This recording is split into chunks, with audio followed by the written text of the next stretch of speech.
Good morning, honorable members, and those under the sound of my voice. This is the day the Lord has made. Let us rejoice and be glad in it. Today, in our Moments of Impact devotional segment, I want to share from this topic, Lord, heal our land. Over the past several days, there's been an increase in violent crimes and murder in our country. Every time I listen to the news or read the headlines on the dailies, when I hear of the murders, my heart aches.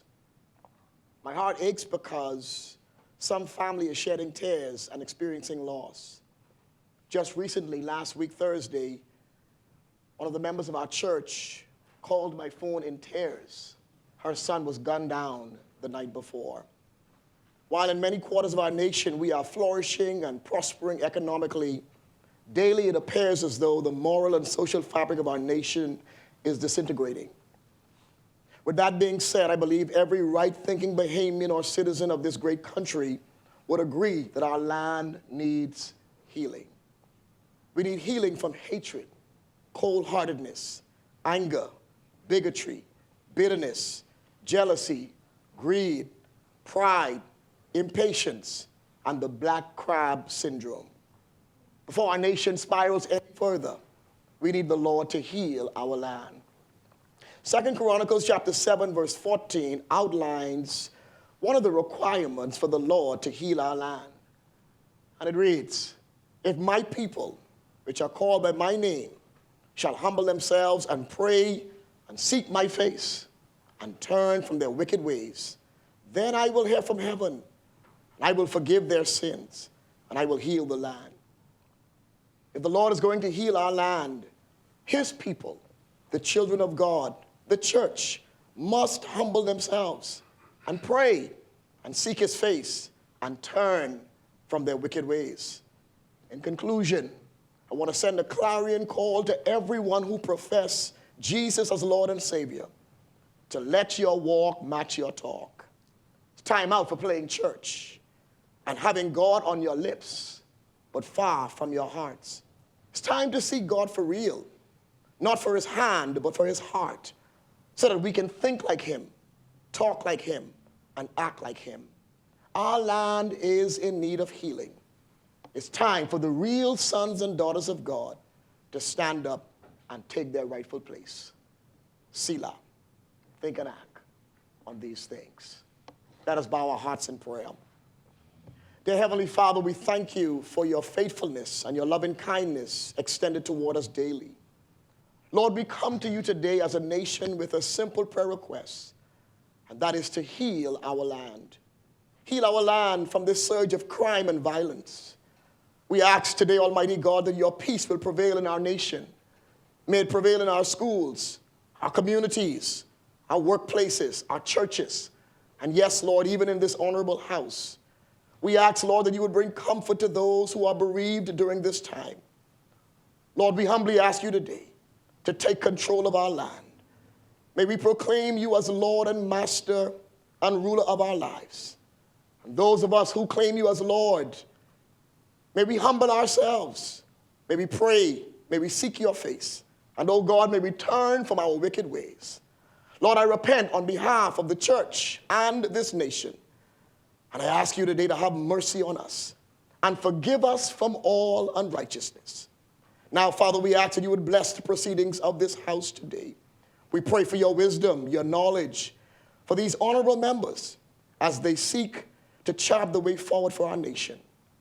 Oh, Lord, continue to bless, protect, and preserve the great commonwealth of the Bahamas. In Jesus' name I pray. Amen. Let us repeat the Lord's Prayer. Our Father, who art in heaven, hallowed be thy name. Thy kingdom come. Thy will be done on earth as it is in heaven. Give us this day our daily bread, and forgive us our trespasses, as we forgive those who trespass against us. And lead us not into temptation, but deliver us from evil. For thine is the kingdom, the power, and the glory, forever and ever. Amen.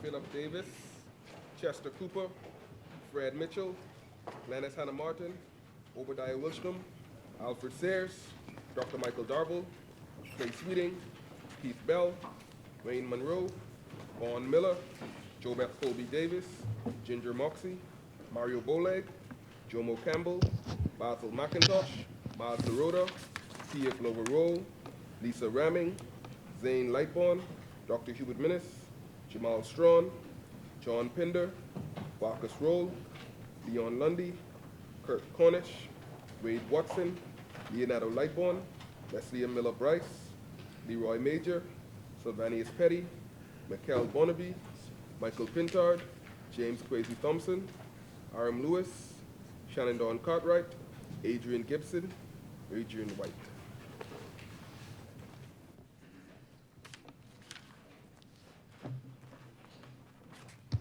Good morning, honorable members. Before we begin this morning, I'd like to share with my constituents of Bamboo Town, if they would so desire to please bring all of the bulk waste or all of the garbage out to the front of their yards.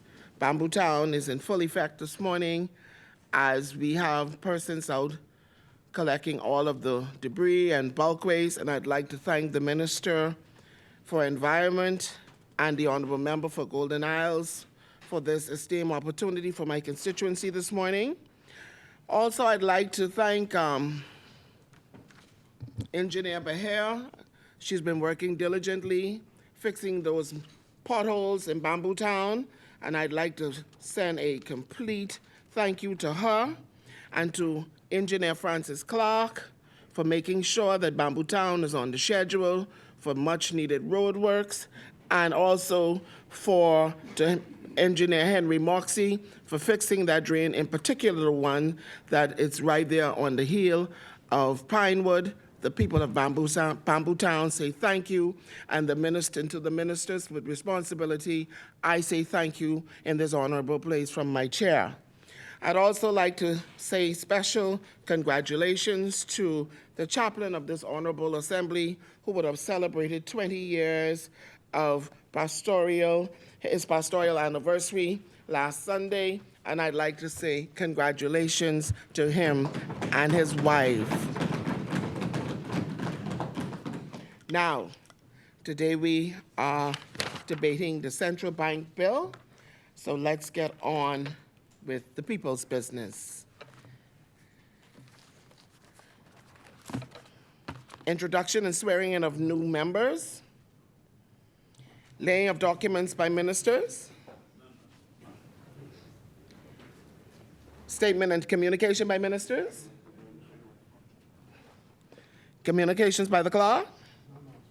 Messages from the Governor General. Messages from the Senate. Motions for leave of absence, leave to resign seat, and new writs. Presentations of petitions. Presentations of reports of committees. Adoption of reports of committees. First reading of bills. Second reading and committal of bills. The chair recognizes the honorable member for Cat Island, Rumkey, and San Salvador. Madam Speaker, I move for the second reading and passing of a bill for an act to amend the Central Bank of the Bahamas Act.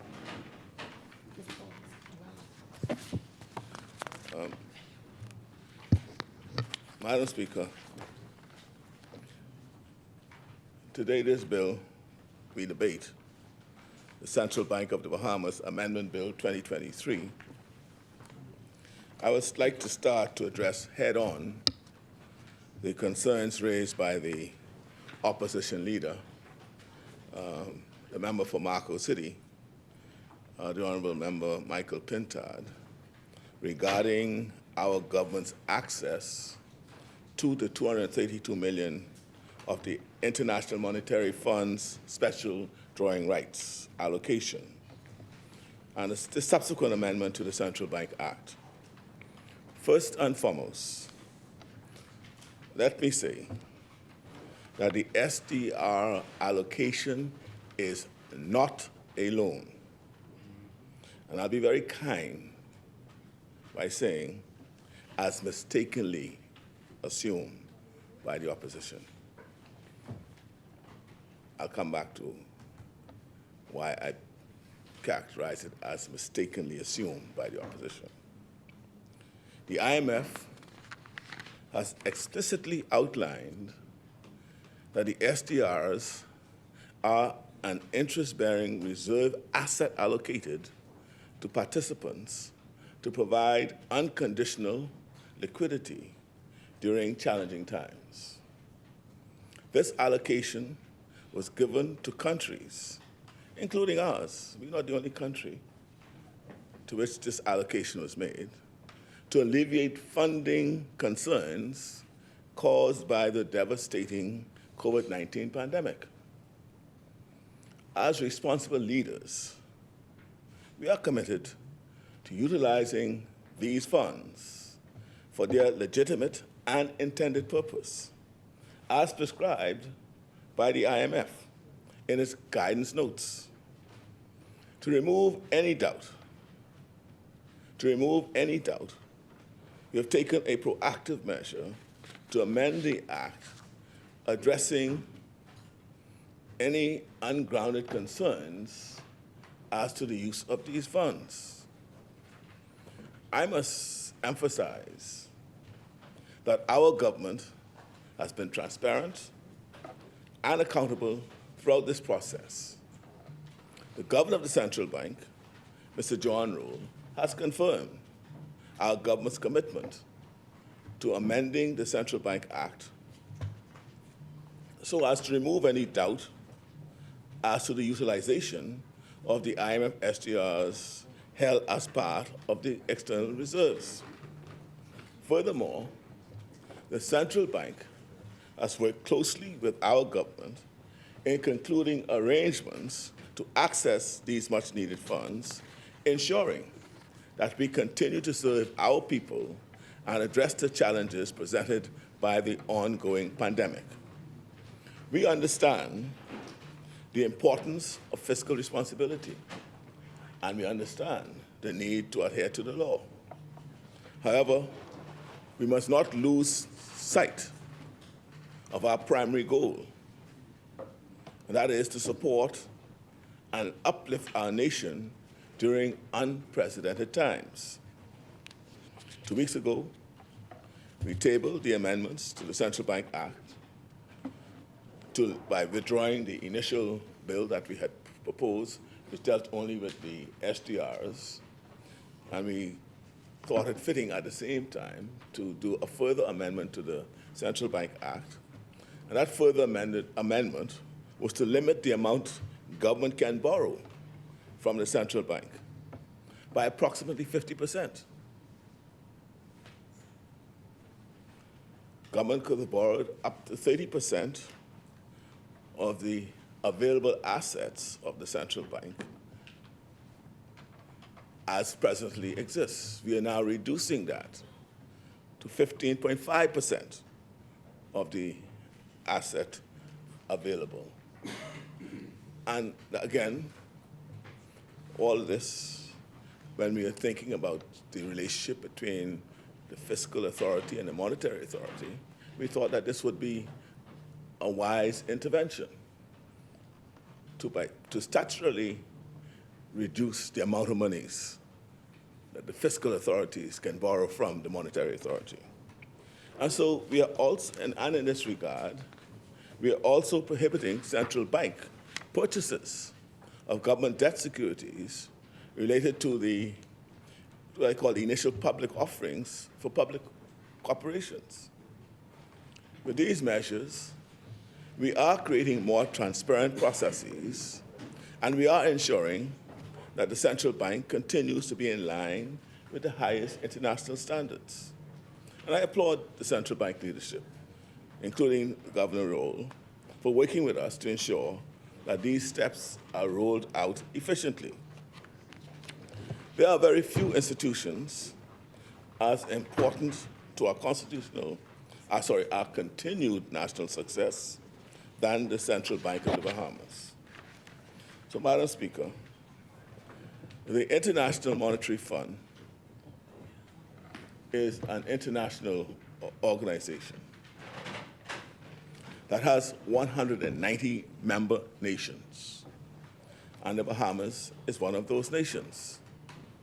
Special drawing rights were created by the IMF in 1969, and there have been 3 prior general allocations, the most recent of which was during the global financial crisis of 2009. That allocation was considered an important contributor to stabilizing the then international financial conditions. In August of 2021, in recognition that the pandemic was an enormous shock to the global economy, the IMF allocated $650 billion worth of special drawing rights. This was the largest, and I repeat, the largest, and I repeat this word, debt-free, largest debt-free form of support for low and middle income countries during the pandemic. And the intention was to help countries whose economies were dealt devastating blows by shutdowns, in recognition that all member countries would benefit from, and I borrow the IMF words, and I quote, a major effort to foster the resilience and stability of the global economy. The value of the assets allocated, that is the amount each country got, is proportionate to that nation's IMF quota shares, which is a reflection of a country's position within the global economy. Essentially, special drawing rights are the units by which a country's IMF share is measured. These assets can be held in their current form or converted. Countries are free to hold special drawing rights as part of their foreign exchange reserves, or to use them to bolster government's finances, or to, again, service the country's debt. The goal of SDRs is to provide a liquidity boost without, and I repeat the word, without raising debt burdens. I repeat, the goal of SDRs is to provide a liquidity boost without raising debt burdens. These assets, and I repeat, these assets are not loans. Access to these assets is facilitated through a voluntary arrangement between the IMF and member countries during times of global financial and economic difficulty. As mentioned earlier, I want to make that last point clear. This is not an IMF loan. It is an automatically allocated reserve that does not generate debt, does not require repayment to the IMF, and does not come with the conditions associated with IMF loan facilities. Now,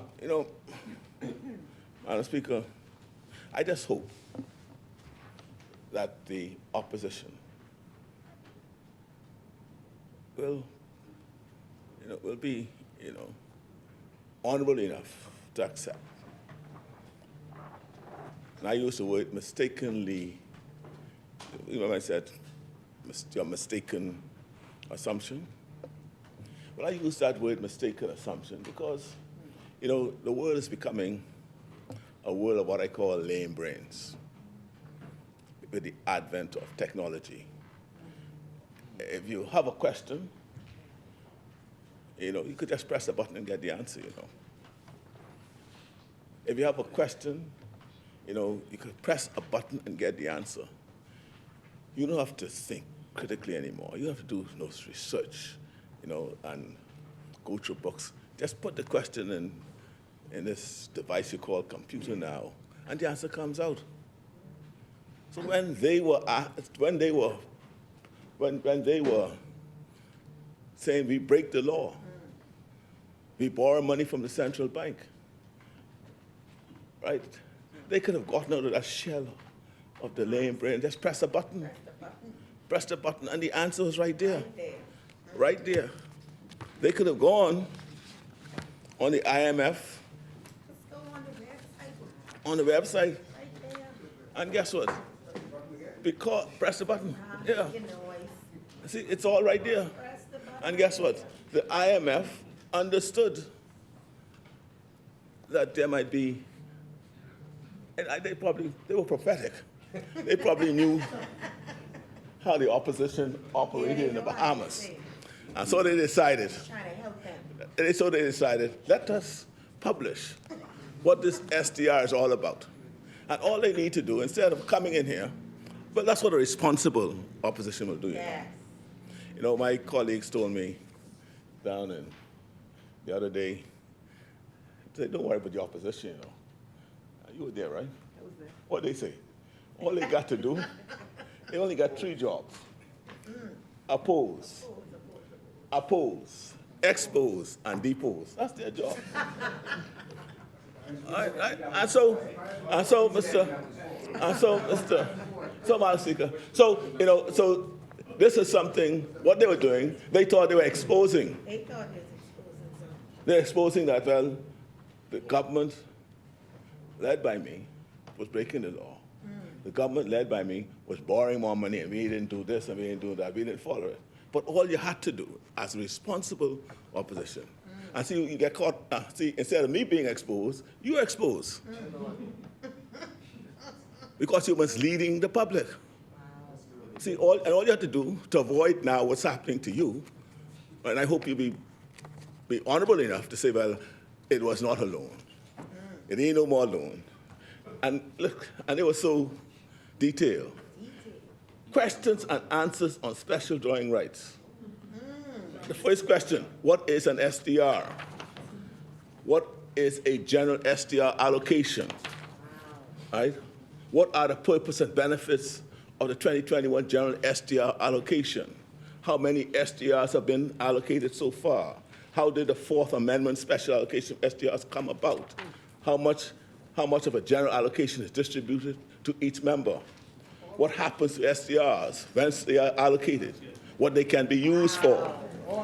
How will you keep track of the use of SDR allocation by countries and improve transparency? Right? Can existing SDRs be recycled or channeled for what other purposes? What are the options? Right? Then guess what? They have many more questions. One of the specific questions they answered, they asked, is the SDR allocation a loan from the IMF? Wow. You were asking, you weren't saying you were saying that it was a loan. They come out of that shell of being a lame brain, press the button, the answer is right here for you. Go to the IMF website and the answer is here. So instead of exposing us about breaking the law and or drawing monies, why are you smiling? Look at Kalani smiling. You were quiet on this one, I know, because you understood. You pressed the button. Huh? You pressed it. You pressed the button. Yeah, Kalani said he pressed the button. So he knew it wasn't a loan, you see? But that's what you should have done. Or ask someone. Or just double check your I don't know everything, so I just have to ask too sometimes. And so those people might be telling you who you ask. Don't let them set you up. And that's what I'm saying. So I trust that you will now be honorable enough to say what you've been saying before is really not the truth. And maybe you could take another tack later on. And so, Madam Speaker, for completeness, I'm going to lay this on the table, so for all to read and understand, because lame brains didn't mean lame fingers. You could have a lame brain but you could press a button and you'll get it. So Google, man. Google, that's all. Google. Order that the document be brought up. And it has any questions you have on this question of SDRs right here. There are 15 questions. 15. What's the date? I lay it on the table for you. All right, so, although Order that the document lie on the table. although, Madam Speaker, we have put the worst of the pandemic in our rearview mirror, the economic harm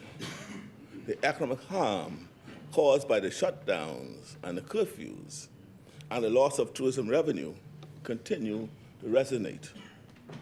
Opening up the economy quickly and ending curfews was crucial, but recovery is a big job, and utilizing SDRs is another tool for rebuilding and strengthening our fiscal position. Of course, it is not free money. The interest rate associated with special drawing right is 0.05%, far below market rates. We have a discretion as an IMF member state to utilize these assets for our national benefit. Today, this amendment ensures that our laws align with our national priorities and needs as a government. And if they look at what the amendment on this issue says, it says, to remove any doubt as to what this is for. And doubt may have been risen because doubt was in his mind. Doubt was in other people's mind as well, until they pressed the button. And once they pressed the button, they understood, well, they now understand. But to ensure that there's no further question on this matter, let's amend the act. So if someone else is around, and to avoid the doubts that's been out there, we could clean it up. All right? And the IMF itself, as I said, and as I said, you push the button, you'll see. They support, they know what the intended purpose of this money is for. And the funds are not owned by the central bank. You see, that was part of the issue. It goes in the central bank. Is it owned by the central bank? No, it's not. It's the nation's. And we could use it, yes, we could use it for propping up our reserves. But we could use it to help reduce our debts as well. Help us to pay off other concerns that we have. It is for the purpose of stabilizing and helping us out of the challenges that we face. During the pandemic, global economies had shut down, and these special drawing rights were intended to provide the necessary boost to keep the global economy afloat. Initially, our primary need was to maintain our levels of foreign reserves. It was in August of 2021 that the Central Bank of the Bahamas gained access to the special drawing rights,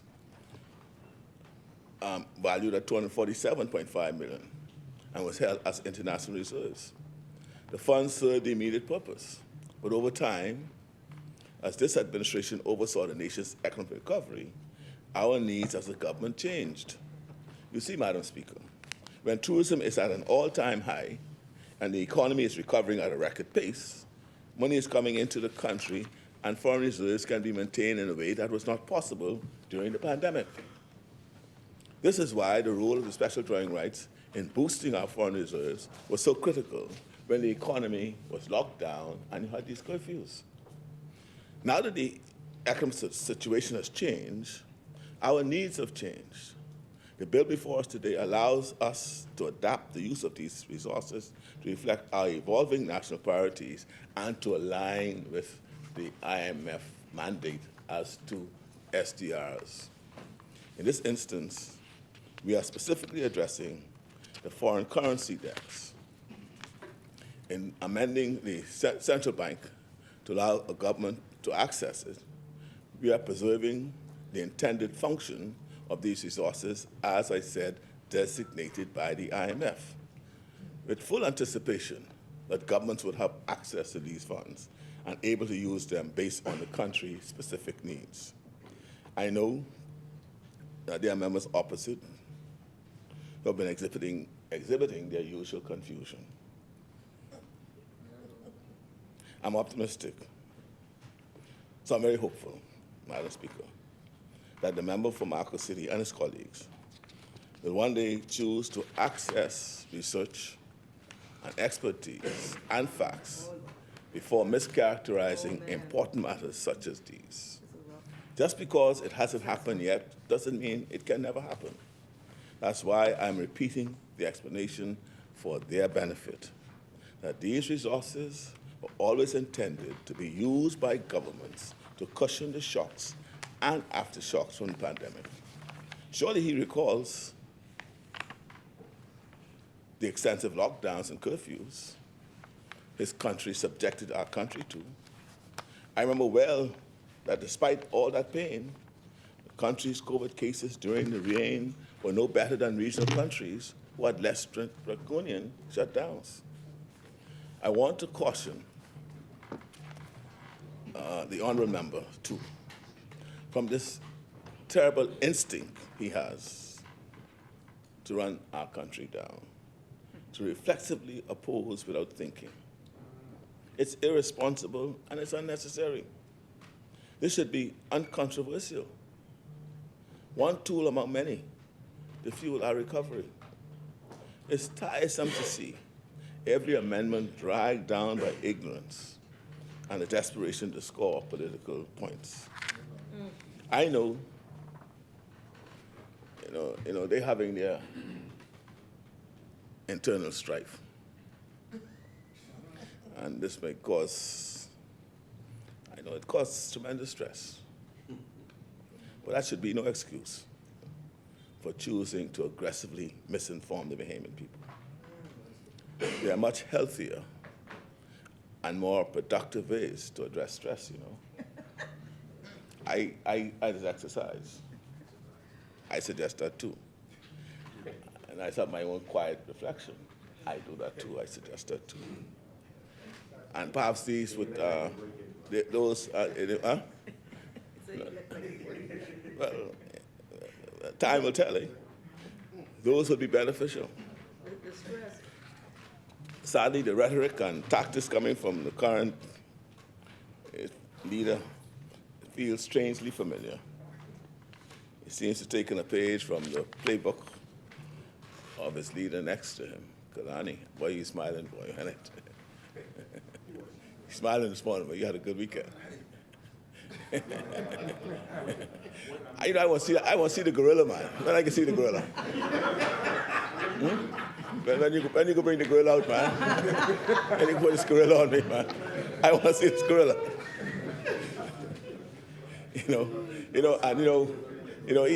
He could never miss an opportunity, Kalani, right, to paint a negative picture of our nation, particularly on the international stage.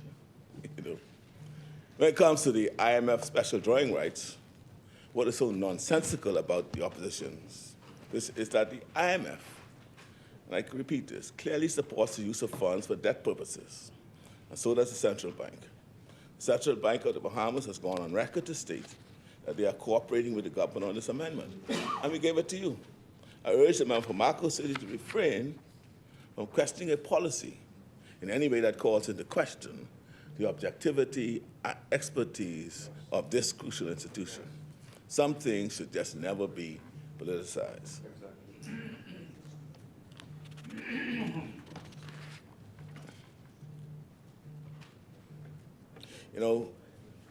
Based on the commentary from the members opposite, you would think that what we are doing is unheard of.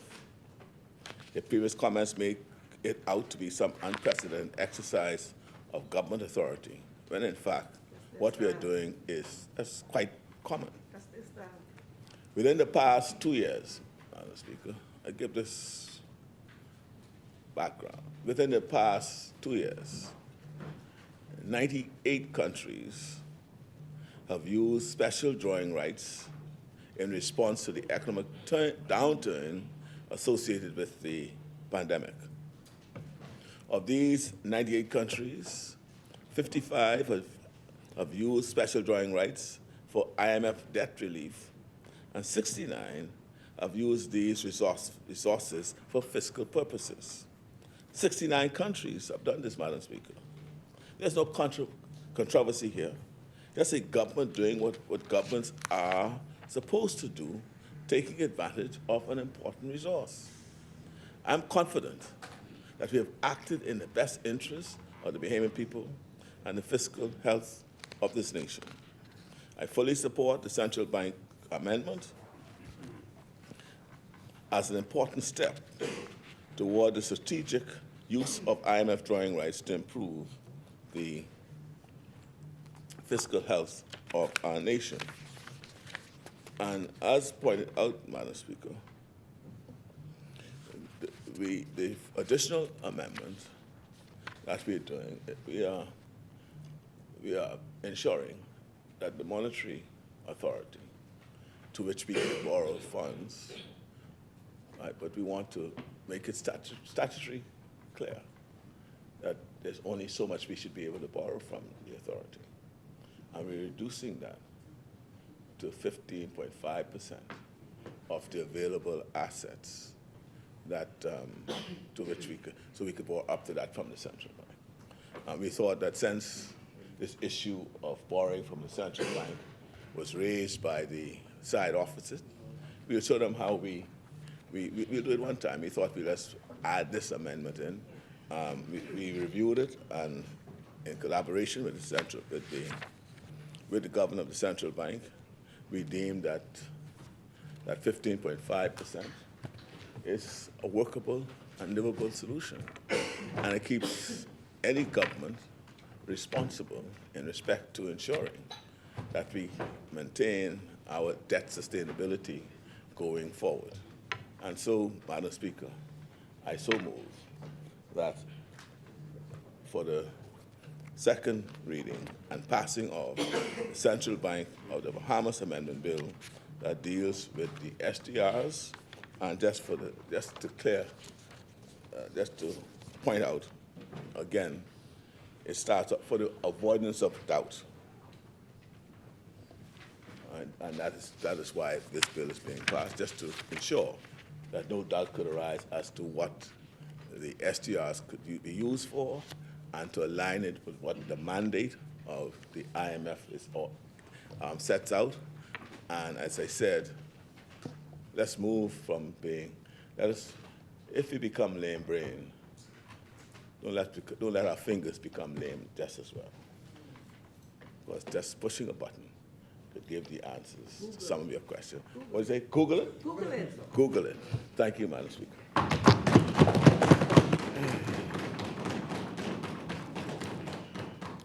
Thank you, Honorable Member. Is there a seconder? The chair recognizes the Honorable Member for Centerville.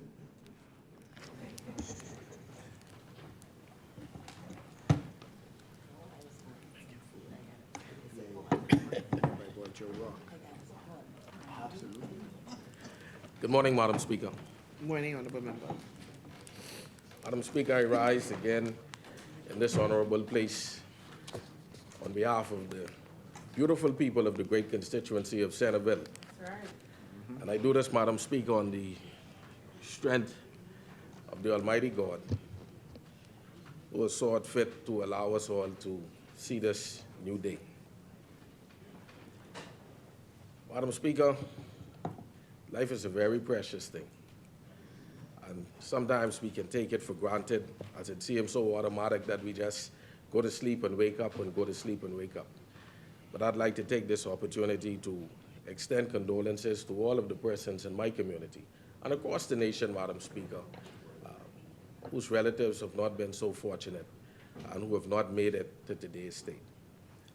In particular, Madam Speaker, I'd like to pay specific attention to the family of one Charles Goatskin Miller, who was recently funeralized this weekend, Madam Speaker.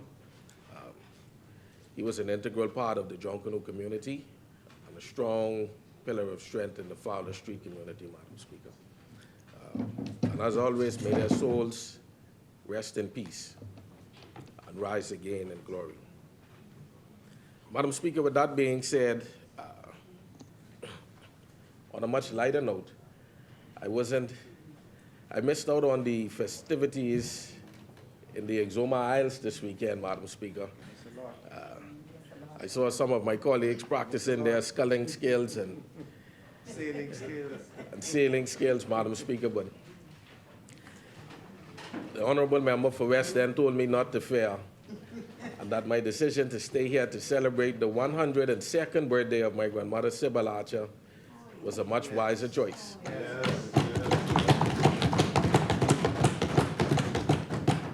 Madam Speaker, we had a good old-fashioned family backyard birthday party. We were supported by some of my Dalton brothers, Phil Tynes, Lenny Smith, Vaughn Jones, and Shane Bunker.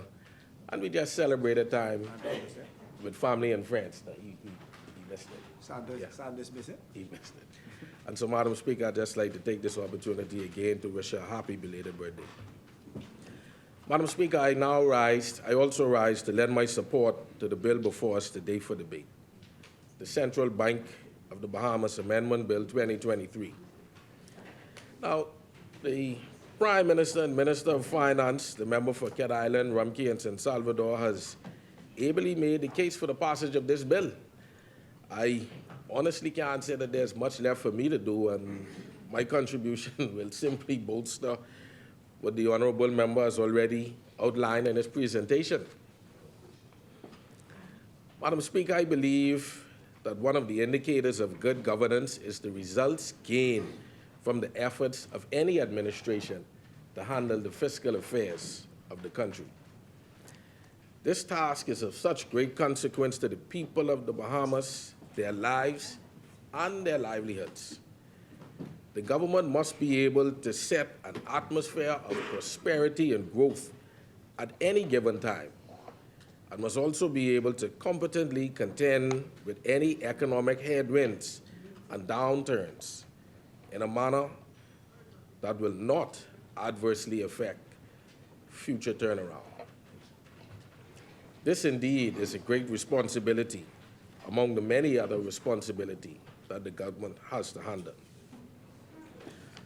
How the economy of the Bahamas helps or harms the average Bahamian today and in future generations should weigh heavy on the minds of those of us with the power to make such decisions on their behalf. The Progressive Liberal Party has a stellar record of economic prudence and success while in government. PLP administrations over the years have widened the economy to include those who are marginalized, those who are relegated to certain jobs and careers. The efforts of PLP administrations have resulted in a budget surplus, low unemployment numbers, and declining budget deficits through good stewardship. It is undeniable that time after time, the PLP has performed ably in the administration of the financial affairs of this country and in the best interests of its people. Now, to be equitable, I am sure that those on the opposite side can find at least one thing to boast about in this regard as well. Madam Speaker, from time to time, the acts of Parliament which govern our country must be reviewed and revised in order to be brought in line with updated practices and processes or to effect needed corrections. This bill falls into that category of what I call clean-up bills, where it is required of the members of this place to change what already exists. The act that we are seeking to modify is relatively new, having been debated and passed just in 2020 by the previous administration. Our concentration, however, is on Section 17A, 21, 22, and 22A. Madam Speaker, as it relates to Section 17 of the Central Bank of the Bahamas Act, This covers the administration of the foreign reserves of the country. Foreign reserves are the amount of assets that the Bahamas has in currencies of other countries. The proposed amendments are being made to address the handling of special drawing rights from the International Monetary Fund. In August 2021, the IMF made $456 billion, or the equivalent of $650 billion available to countries around the world in an effort to combat the negative impact of the COVID-19 pandemic. At the time the SDR facility was made available, the IMF Managing Director, Ms. Georgieva, released a statement saying, the SDR allocation will provide additional liquidity to the global economic system, supplementing countries' foreign exchange reserves and reducing their reliance on more expensive domestic or external debt. Countries can use the space provided by the SDR allocation to support their economies and step up their fight against the crisis, end quote. The Bahamas received 174.8 million SDR, or 247 million, to the international reserves of the central bank. At the time, in a release, the central bank said its intention was, and I quote, to use the SDR allocations for foreign reserve management operations, in particular, holding them available for any increase in foreign exchange needs expressed through the private and public sectors. Madam Speaker, this bill adds Section 17A to the current act. This section, among other things, gives the minister in charge of this act the authority to access these special drawing rights and details how they can be used if accessed.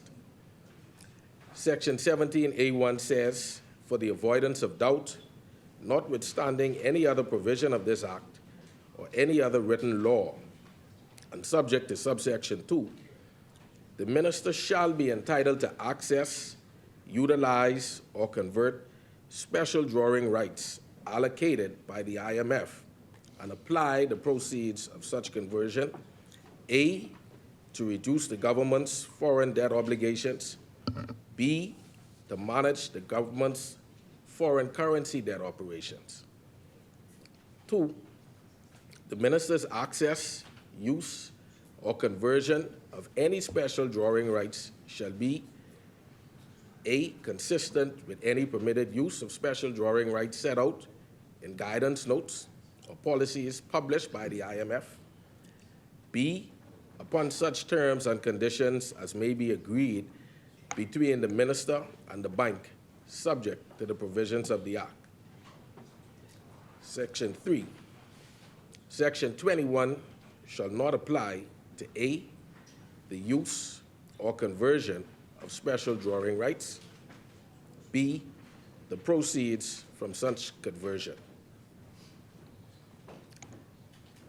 Madam Speaker, the granting of access for the government to use these SDRs in the ways prescribed by this amendment will give added options to the government in financing the needs of the country. As the new section states, the minister must adhere to the guidance notes provided by the IMF in utilizing the SDR. Section 3 of the introduction of the IMF's guidance note for fund staff on the treatment and use of SDR allocations states in part, members enjoy a large degree of freedom in how to manage the SDRs allocated to them, including to what extent central banks are involved in their management and whether the budget can directly use them for budget support. Section 14 of the same document, under the heading General Macroeconomic Implications and Policy Advice, states, member countries can use their SDRs unconditionally. Members do not have to meet any requirements to receive their share of SDRs in a general allocation. And they have the right to use SDRs in transactions, i.e. to exchange their SDRs to obtain freely usable currencies or in operations authorized by the fund, including payments of financial obligations, loans, pledges, donations, swaps, and forward transactions. The addition of this section presupposes that any minister accessing these SDRs would do so on the advice of all relevant government agencies and stakeholders, with a clear understanding of the risks and rewards of the intended action and use. The deletion of Section 21, subsection 4 in the current Act, with what is proposed in the bill, reduces the amount of loans that the government can have outstanding at any time to 15.5% of government ordinary revenue. This is a reduction of nearly half from the current Act, as indicated earlier by the honorable member.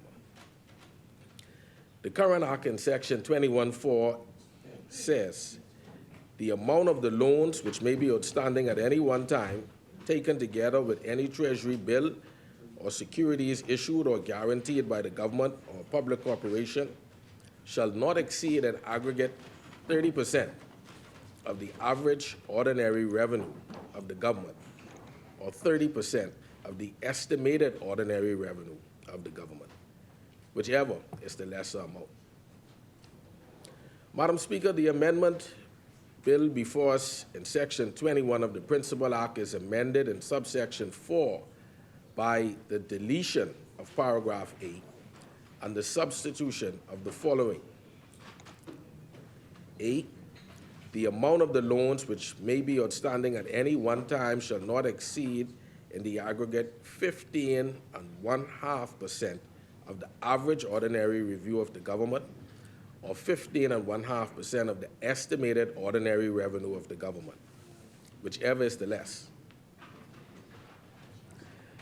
Now, Madam Speaker, I confess that I'm not an economist or financial analyst, but it would seem to me that this is an improvement on the current Act.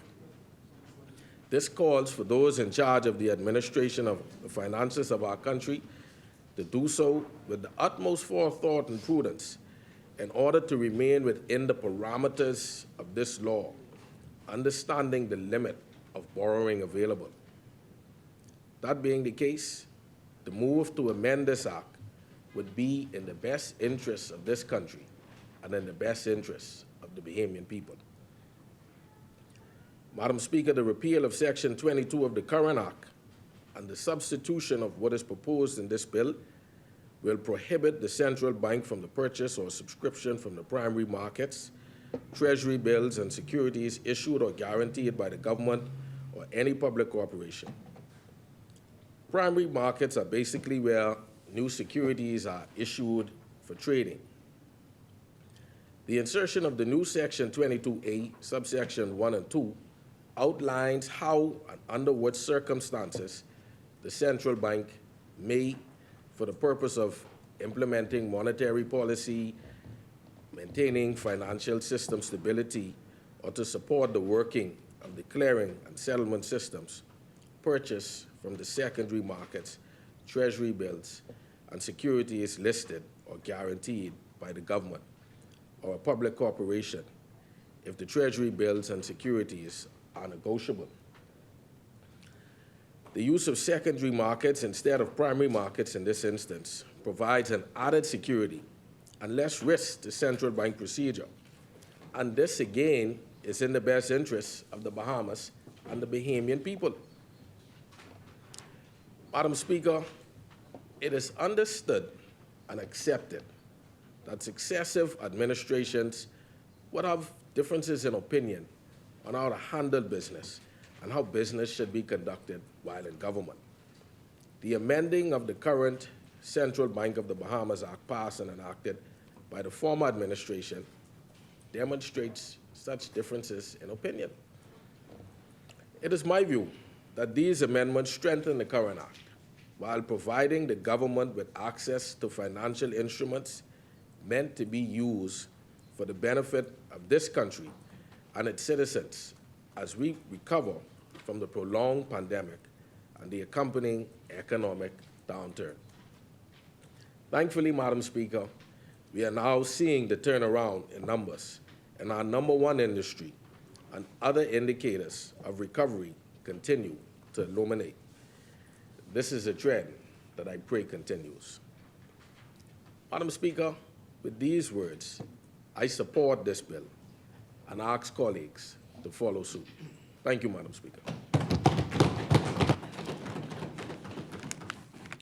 Thank you, Honorable Member. It has been moved and seconded that the following bill be read a second time and committed. A bill for an act to amend the Central Bank of the Bahamas Act. As many?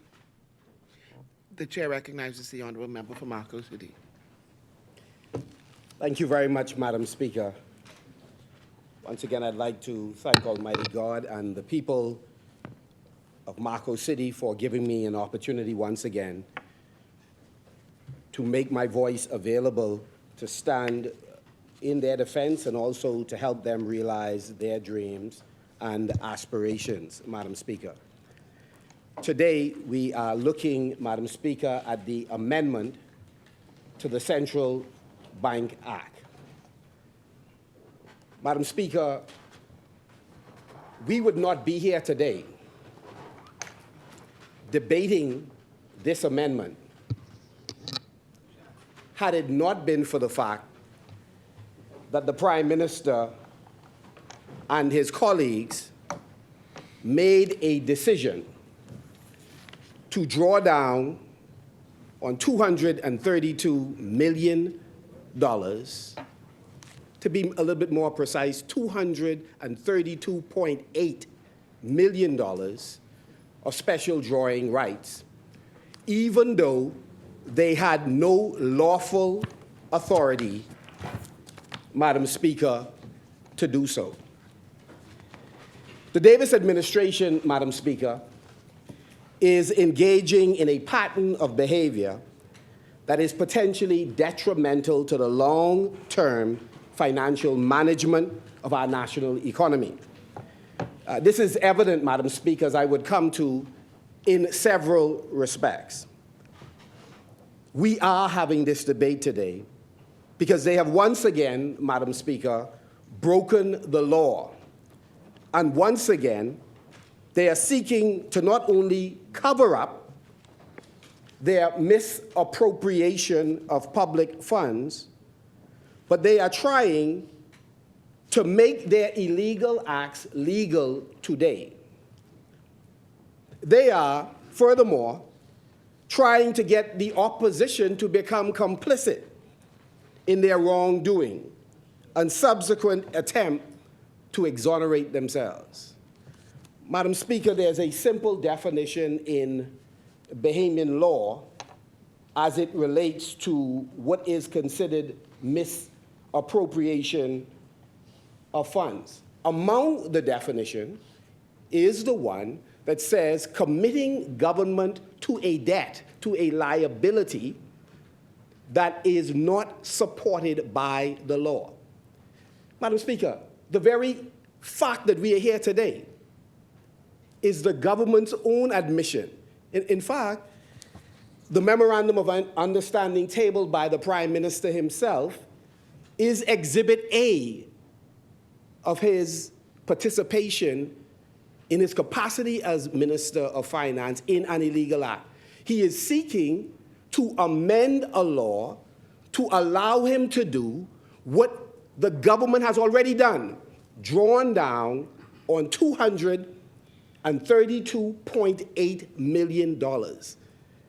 That is why the document before you, the amendment, says that it is retroactive to the period where the illegal act was carried out, drawing down on $232.8 million. So when the Prime Minister seeks to be cute and disparaging by talking about pressing a button, the reality is that the Prime Minister knows very well that what was done was improper. Hence, for the last several months, Madam Speaker, your team has gotten notice that we would debate this amendment. And each time we came closer to debating this amendment, the government changed its mind, deferred it, and adjusted the amendment it first provided to the House. They knew that something was afoul. Let me amend that. The House members knew something was afoul. The Prime Minister knew from the very beginning, which is precisely why the very memorandum of understanding that you have in front of you lays out the case that this government was not authorized to draw down and utilize the special drawing rights. Madam Speaker, I wrote the Prime Minister, and let me just say, just for the record, Madam Speaker, during the course of this brief presentation, I intend to refer to the very guidance notes that the Prime Minister mentioned, which I'm confident he did not read in its entirety. Secondly, Madam Speaker, and let me amend that to say he did not read the sections relative to this liability. In addition, Madam Speaker, I would refer to the very memorandum of understanding that the Prime Minister laid before us. I wrote the Prime Minister, Madam Speaker, and the Governor of the Central Bank the end of last year. In fact, the end of December. The Governor, Madam Speaker, and the Prime Minister responded.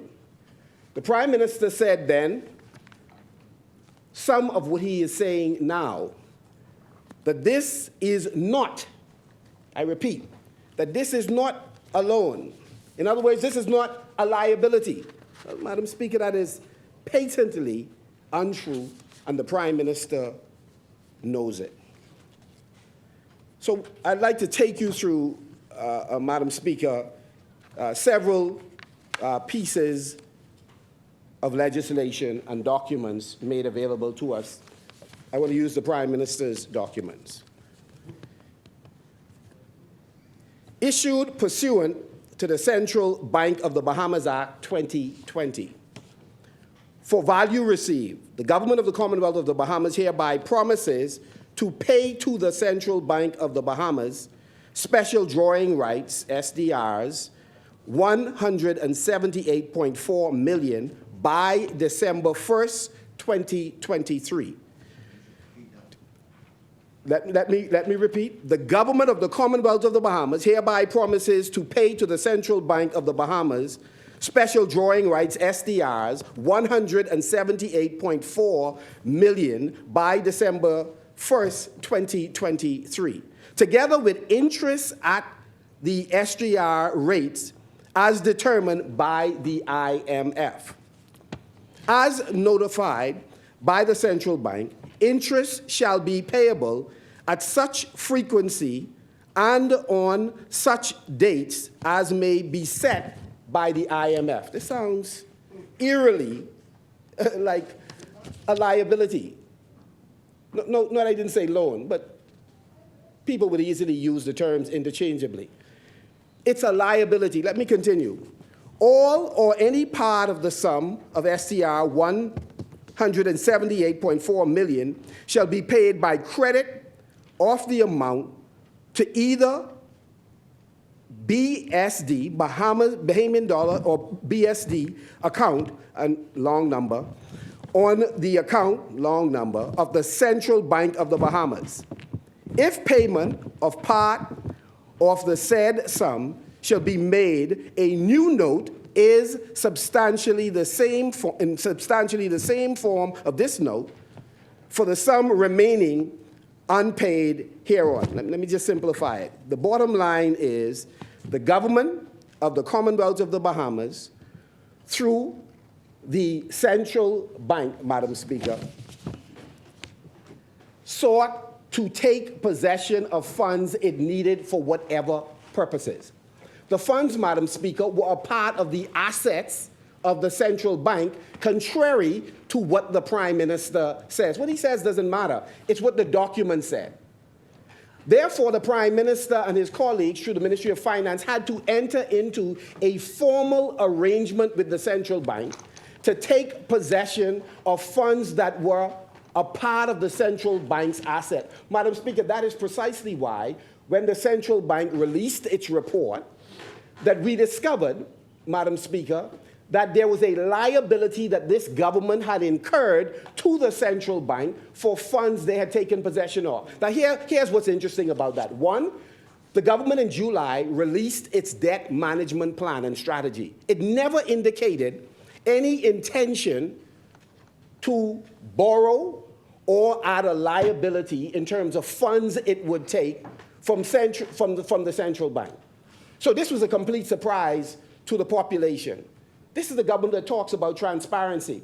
How do you not indicate that you are about to draw down on 232.8 million special drawing rights, which translate into the 178 million? How do you not tell the population you have intentions to draw down on this fund? You just released a report indicating your liabilities, your intended liabilities, the debts you would incur. Why did you not indicate this particular thing? It's clear it's not free money. I just read the government's document that makes the point clearly that it is not free money. So if you want to get cute, I would use a different word, but like the Prime Minister, I wish to be kind.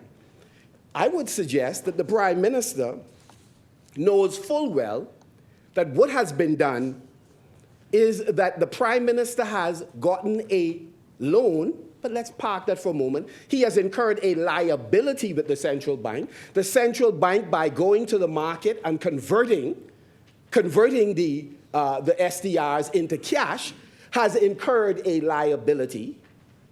And the central bank must pay back, and the government must then pay the central bank.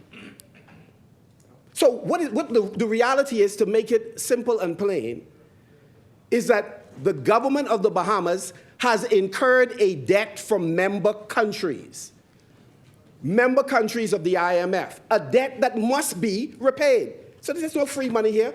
The Prime Minister, in being cute, didn't mention one detail about any of those papers he held up. Not one. No details. He just listed them. So we are reading people. The Prime Minister has entered into an arrangement. So again, did not forecast it in the debt management strategy, and never indicated the purpose for which the monies would be used. Imagine that. $178 million, never indicate what the purpose is. And what makes it alarming to us is this is the same administration that was painting the rosy picture that all is well, that the economy blinging, it running, it clicking on all cylinders. We are ahead of revenue projections, things Gucci, things going well. But yet, we are drawing down on these reserves that are a part of the assets of the central bank. So, Madam Speaker, for all of the bluster of the Prime Minister, the reality is his own document. Let me read it for members of the public. It says, Memorandum of Understanding between the Ministry of Finance and the Central Bank of the Bahamas regarding the respective responsibilities, listen to this, respective responsibilities of the Ministry of Finance and the Central Bank of the Bahamas in connection with the use of the 2021 special drawing rights allocation by the International Monetary Fund. This is the document. And if you go in this document, Madam Speaker, on page 2, look at item F to the bottom of page 2. Here's what it says. Based on the advice of its external legal counsel, the bank is of the view that, one, using the 2021 SDR allocation for the purpose would create a liability from the government to the bank, notwithstanding Section 4(6) of the Act. And two, a position could be taken, as it has been, that the government would have exceeded the authorized borrowing limit set forth in Section 21 of the Central Bank of the Bahamas Act 2020, the Central Bank Act. The reality is, the legal counsel had a concern and expressed it. In fact, we believe that the central bank officials were reluctant to enter into this agreement, because you would recall that they are on record having said previously to the Menace administration that you could not use these allocations for whatever the purposes the government is now using for. We don't know. The government refuses to tell us. And the Menace administration paid attention to the short-term lending time that was required, 91 days. This government has a loan, or they said it's not a loan. They have a liability that is for a year. So not only do they exceed the ceiling, they exceed the timeline consistent with the use of SDRs. I'm sure the Prime Minister knows better. Let me continue. In the same document, Article 3, servicing of the obligations to the IMF. Yeah, this servicing, any of you have had loans? Plenty struggling Bahamians had loans. We know we have to service the loans. But the Prime Minister says that this is free money. Servicing of the obligation to the IMF that relate to the use of the 2021 SDR allocation shall be fulfilled without a financial burden to the bank. Payments of all costs and charges related to the use and reconstitution of the SDR allocation, including payment of interest charges, as determined by the IMF, are the responsibility of the ministry. 2, the interest rate payments to the IMF will be made by the bank on behalf of the government in accordance with the procedures of the IMF.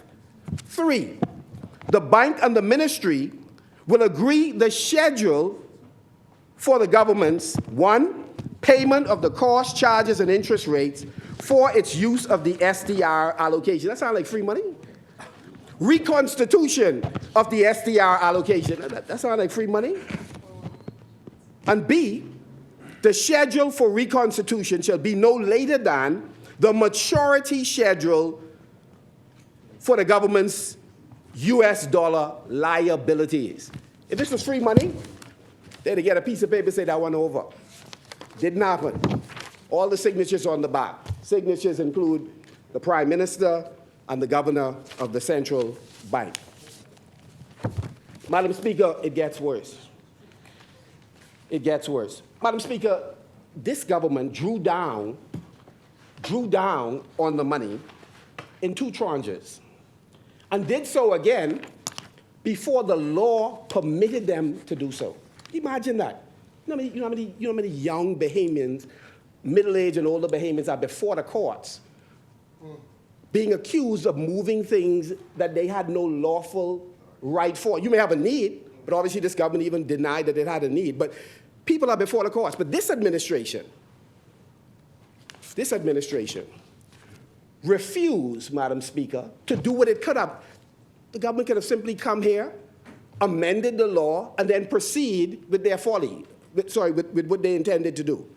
But instead, because this administration is not transparent, no respect for law, they are prepared to make these bold decisions, as they did in taking a loan in the Department of Housing, in the Ministry of Housing, claiming to be a corporate soul, knowing full well the Housing Act does not give them the authority to do so. In the same way, they went to the Treasury and took funds to go to Bermuda and then say, man, that's like zero because we can pay it back. How many people are locked down in Fox Hill for no? I mean, it's just absolutely incredible because they moved something. They didn't have the luxury. They didn't have the protection of Parliament and executive privilege to say we can take care of that later.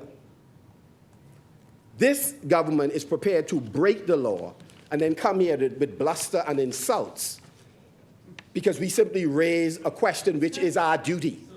Madam Speaker, so calculating are the actions of this administration that you would recall, Madam Speaker, that we just amended the Public Financial Management Act. And we kept raising the question. The member for East Grand Bahama and myself stayed on this issue. Why did you amend the previous act to remove Section 5.4 that reads, a public officer or public office holder shall not expend public money, create debt, enter into any commitments or otherwise create liabilities for the government without lawful authority. Do you think for a moment, Madam Speaker, they anticipated that if that was to remain in the bill they were about to pass, that there could be some culpability, some responsibility for those that violated the Central Bank Act, and that maybe they wanted to hold off until they have come to do this thing, to retroactively fix an illegal act that they carried out? Because that's what they're doing. But we will not be complicit with that. You can't break the law, come here. You can't be, to borrow a phrase, you can't be strong and wrong simultaneously. Us Bahamians say at the same time. It's inappropriate. So, Madam Speaker, we are deeply concerned that there's one law for the Progressive Liberal Party, the Davis-led administration, and then there's a different law for the rest of Bahamians. Madam Speaker, if you look at the Central Bank Act, it says some very interesting things. I want to go for a moment, Madam Speaker, to page 16 of the Act. Advances to the government. It reads 21(1).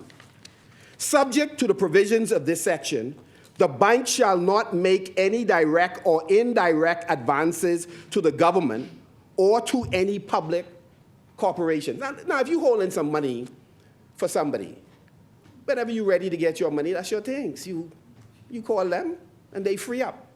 They make available, the funds to you.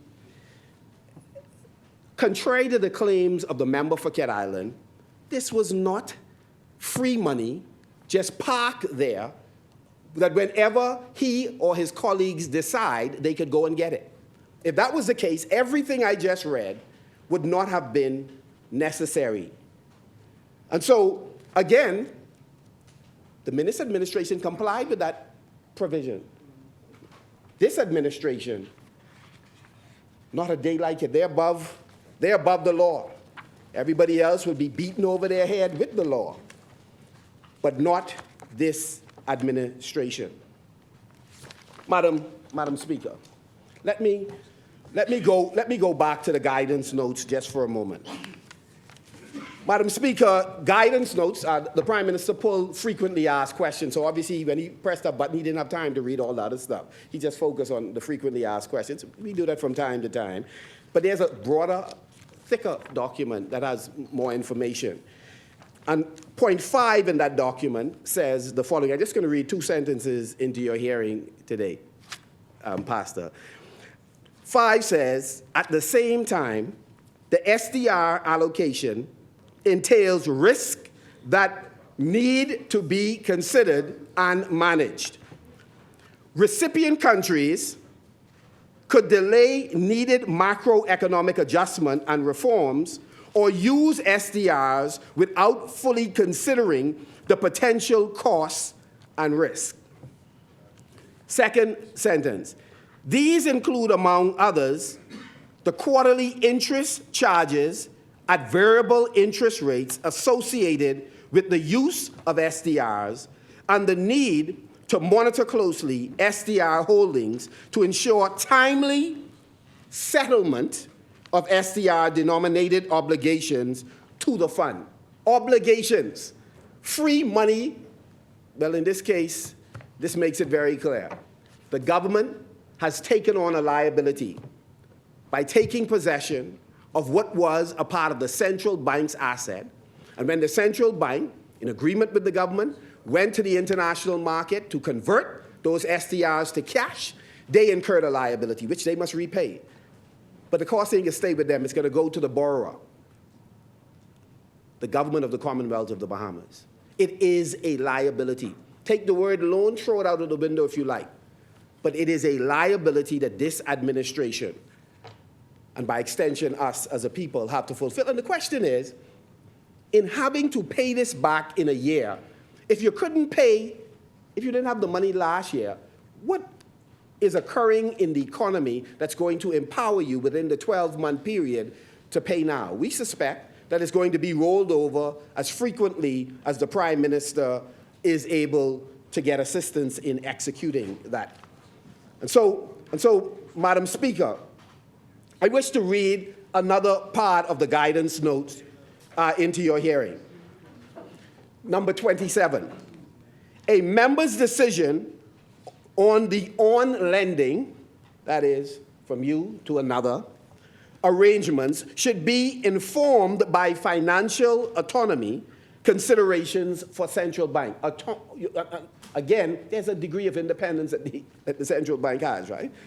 These include whether the on-lending balances fall in the statutory limits or prohibitions or credit to government. And I talked about that earlier. That while the SDRs are made available to member countries, the SDRs, the use of them, the accessing of them, it's all subjected to the laws of the country. And that's why the member for East Grand Bahama constantly talked about the Debt Management Act. And so at the 27.1, The actual guidance notes. they're not the frequently asked questions. The second part of number 27 says, the accounting consequences that follow from the terms and conditions of such on-lending based on central bank's financial reporting framework. That's okay. But I tell you, Madam Speaker, why is this important? This is important, Madam Speaker, because investors who are listening to our Prime Minister, rating agencies who are listening to our Prime Minister, the credit market that's listening to the Prime Minister, they must be concerned today that the Prime Minister's representation of these facts are inaccurate, and he is at the helm. He is at the helm. He is responsible. And so, Madam Speaker, when your members say nobody understands, the people who can impact our economy clearly understand that the facts have been misrepresented by the member for Cat Island, Rum Key, and San Salvador, Madam Speaker. Madam Speaker, as I wrap up, Madam Speaker, I go back to the original document. What the Prime Minister has said today on his feet is what he has said in the letter that he wrote to me, what he has said in the public domain, Madam Speaker. It is nothing short of misleading the public. Even if he doesn't want to use a word loan, that's fine. It is a liability that he has incurred. Why did he not, in his earlier contribution to the debt management bill, why did he not tell us that he was going to take possession of this funds? The only time this government addressed the $232.8 million in special drawing rights is when we raised it. Before that, it was of no moment. Before that, they didn't get in a discussion in the public domain about having to come here today to clean up what they did back then. Let's just think about it. Even though you're on side, just think about this for a moment. Why is there a necessity for it to be retroactive if nothing wrong was done? It is to correct the misappropriation of funds. But they are not strangers. They are not strangers to that, Madam Speaker. They did it in going to Bermuda. No consequences. Everybody else has to face consequences, but not this crew. Worse. Madam Speaker, let me just highlight as I take my seat the pattern of behavior, because this is not a one-off. There's a pattern of behavior by this administration. During both the 22nd of February debate on the fiscal responsibility report and the midterm budget, we asserted that this government had a liability, and they denied all the way through, much like the member for Fort Charlotte did with BPL. In one clip, we have 10 minutes and 11 seconds. He told an untruth 8 times. I mean, just most unfortunate. And then only admitted later. And then implicated the member for Cat Island, Rumpke, and San Salvador. In other words, we did this together, you know. But by the way, he made the decision. It was him, you know. The member ran from that. The member said, no, it wasn't me. It was he said the ministry. The tape said, he said the minister. But here was the takeaway from the midterm budget. This administration, violation of the Procurement Act, their position is simply, we can change the law. So us violating it all the way through is irrelevant because at some point in the future, we can change it. That's what this is.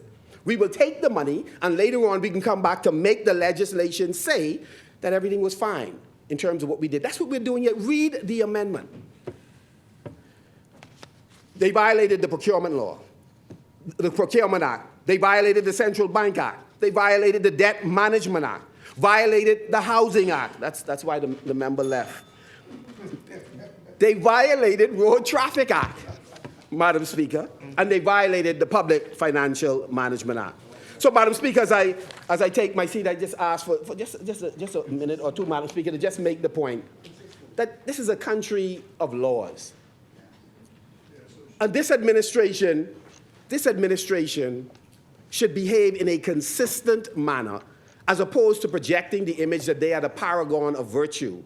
And yet, we bring clear evidence that they are consistently violating the laws of the Bahamas and have no remorse, no shame, and I fear no intention to change in the future. Marco City, and by extension, members of our team do not support this amendment.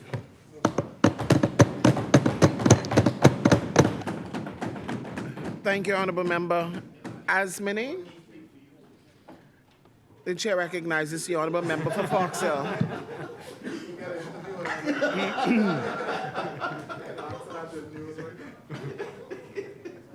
So,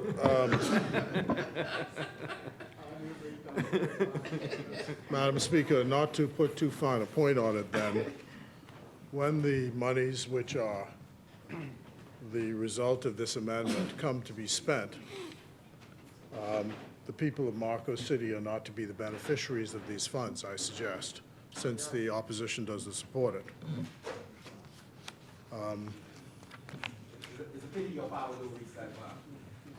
I guess that's what it means. I'm only thinking on my feet, you know.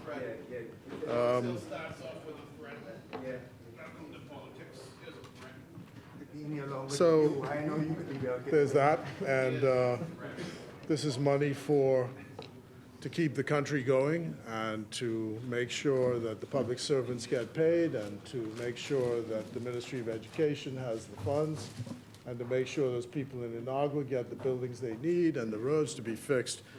And the leader of the opposition says, I don't support it. Very good, very good. For the record, no law has been broken. No policy has been violated. You can preach doom and gloom all you wish. I suppose that's the modus operandi of the side opposite. But at the end of the day, the country is going to progress. The monies will be properly allocated for the funds which are approved by Parliament, and life will go on.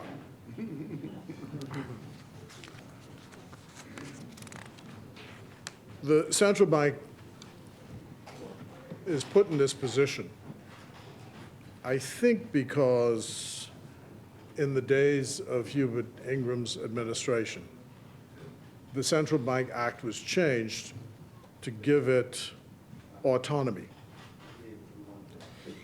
And autonomy is a very interesting thing because for a country to survive, Madam Speaker, I always thought that there ought to be synergy between fiscal policy, that is, that conducted out of the Ministry of Finance, and policies from the central bank, which deals with monetary policy. And although the Ministry of Finance does not control the central bank, you'd want those two agencies to be working together for the forward progress of the country. Now, as I understand it, the way things are now constructed, the central bank is autonomous from the Ministry of Finance and from the actions of the Minister of Finance and from the government itself entirely. And the closest you get to influencing policies of the central bank is, of course, by your appointment to the members of the board. But it seems to me that a central banker ought to always be looking at ensuring that there's this synergy between fiscal and monetary policy. It may be, therefore, that some future government might have to look again at the way the entire act is structured so that there is a continuation of this synergy between the two. I don't think we've reached that point yet. But what I would really like to address and why I asked for permission to speak here this morning is because the central bank also has another role, and that role, in addition to the monetary policy, and by monetary policy it means maintaining the value of the Bahamian dollar. And in sum, the value of the Bahamian dollar is maintained. It's a derived value. It's derived by the amount of US dollars which the central bank has in its reserves. And so every Bahamian government tries to make sure that there are as many US dollars in the reserves as possible. I think the last I heard it was 2 billion or somewhere around there. And each Bahamian dollar in the economy is supported by 1 US dollar sitting in the central bank. And that's the way we were able to get goods and services from overseas. So that's their role. Their main role is maintaining that dollar. But there is another role which they have, and that is the role of regulating the banking sector. And that's the issue which I would like to raise today. I can tell you that my constituents are agitated to no end about the regulation or the lack thereof of regulation of the banking sector in this country. That we have, over the past decade, presided over the debanking of communities from north to south in the country. We have presided over the depersonalization of services in the banking sector. We have presided over the increase in costs of services and the lessening of those services. We have complained and screamed and shouted and done whatever we can to reverse this trend. We've appealed to the regulator, and nothing has changed that path or that pattern. And so the relevance of my debate today is to do what I can in terms of my voice to make a public appeal with regard to this. I've spoken to the governor of the central bank. I know the angst and the pain in the communities like North Andros, where there's no bank. And where else? Andros. Where else? Long Island. Crooked Island, of course, has never had one. But I always thought, certainly during Lyndon Pindling's time, that there was a bargain made with the banks. You make money in New Providence, hand over fist. And in exchange, you put banks in these rural communities so that these people can have access to banking services. But that social contract seems to have collapsed. And it appears that the central bank, who is the regulator, is unable to reverse that trend. The question is, what do we do? Several Bahamians have tried to get banking licenses themselves.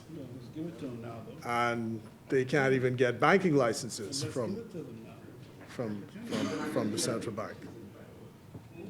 Well, we've had a year and a half at it, so. You had 5 years before that time, and 5 years before that. Yeah, I hear what you say. I hear what you say. I agree with you, but, I hear what you say. But I started off, no, we started off, we started off by, no, we started off by saying, we started off by saying, they passed a law which gave autonomy to the central bank. So the PLP had nothing to do with whether the license was obtained or not. I forgot you all like the controllers. You know, Pardon. it got nothing to do with control. It's about sensible public policy. Sensible public policy. That's what this is about. You know. And then, you know, every day you wake up, I actually don't know what to do now if somebody writes me a check. What do I do with it? Can I actually go in the bank and deposit it? Contributed to victims of crime. I might contribute it to your election account. Yeah. By all means, you take it. It would be a modest contribution, I assure you. Yeah. But anything to stop menace. Anything to stop menace.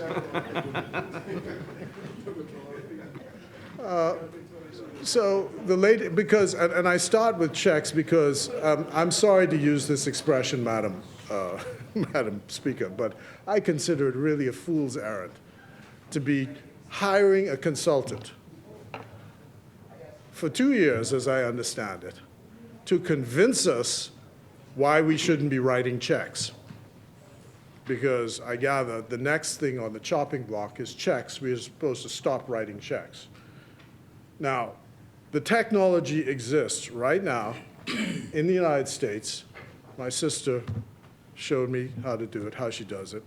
You get a check, you take the phone, take a picture, goes to your bank, instant money into your account, no issue. Or you walk up to the ATM, put the check through the thing, instant money into your account. So why would we be talking about we can stop writing checks, or we going to ban the writing of checks? And then to hire a consultant to do that over 2 years, to teach us why we shouldn't be writing checks. Doesn't make any sense. Doesn't make any sense to me. And what is it? It costs now, you put money into it, you know, you give somebody a check now, they try and put it in their account, it costs $10 for you to put your own money in the bank. And the services just seem to deteriorate. The one that really annoys Bahamians is when you dial on the phone, you can't get anybody in the bank to answer the phone. No, from the Bahamas to answer. That's right, the phone is being answered by someone somewhere else. And you say, someone must be able to deal with this as an issue because people are just getting annoyed about it. So one of the solutions to this problem might be that the legislature is going to have to intervene. There's a man named Charles Fox of now blessed memory who in the early 70s had a Consumer Protection Association. And in this country, the NGOs have more or less disappeared that used to exist in the post-independence period. But one of the aspects of the work of that organization was to advocate for consumer protection. And I'm wondering now whether the answer to this is not to separate the regulatory functions from the monetary functions of the bank and doing some things like ensuring that there is Bahamian content in banking so that when a customer of a bank needs to find out something from the bank, that they have a right to speak to someone in person. Not someone on the phone, but someone in person. And they have a right to speak to someone in person in the Bahamas. Maybe that's something that can be supplied by statute. Don't know. And then maybe one has to look at capping the charges that can be brought for services being advanced by what is, after all, a public good. Maybe. Maybe the legislature can indicate that by statute. But what would be preferable, I think, is if the banking sector and the central bank got the message. And if the opposition, I don't know if anybody else plans to speak, would simply say, I heard you say from your seat that you agree with some of what I said.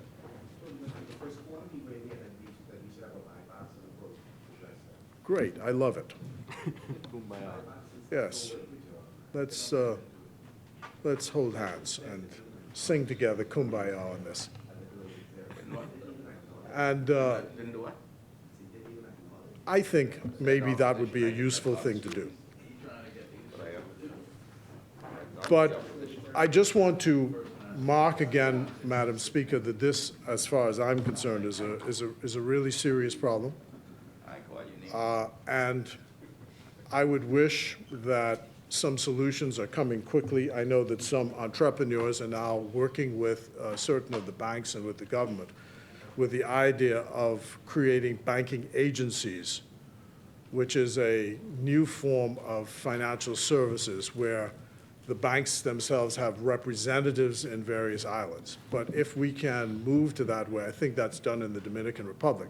I think if we can do that, that might rectify some of the issues of these communities that are being debanked or have been debanked, and provide the liquidity which is necessary for communities to be able to survive on a daily basis.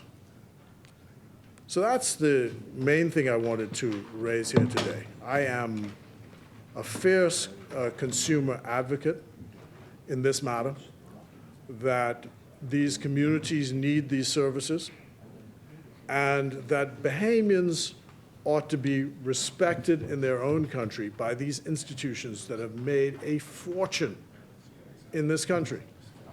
And there's nothing, in my view, which justifies the charges, the level of charges that are being imposed upon Bahamian consumers for B-dollar banking in this country.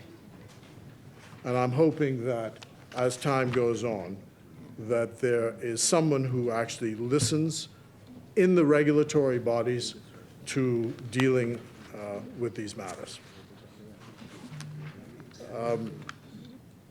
We can argue the esoteric points about deficits and whether we had the right to draw down on the special drawing rights, but it was Hilary Beckles who made the point when he argues on the point of reparations. And, you know, we're always being lectured, all of our societies across the region are being lectured about how we have these huge debts and the debts are unsustainable and we should really be more responsible. You know, poor Jamaica has been into the IMF's hands about 2 or 3 times since independence.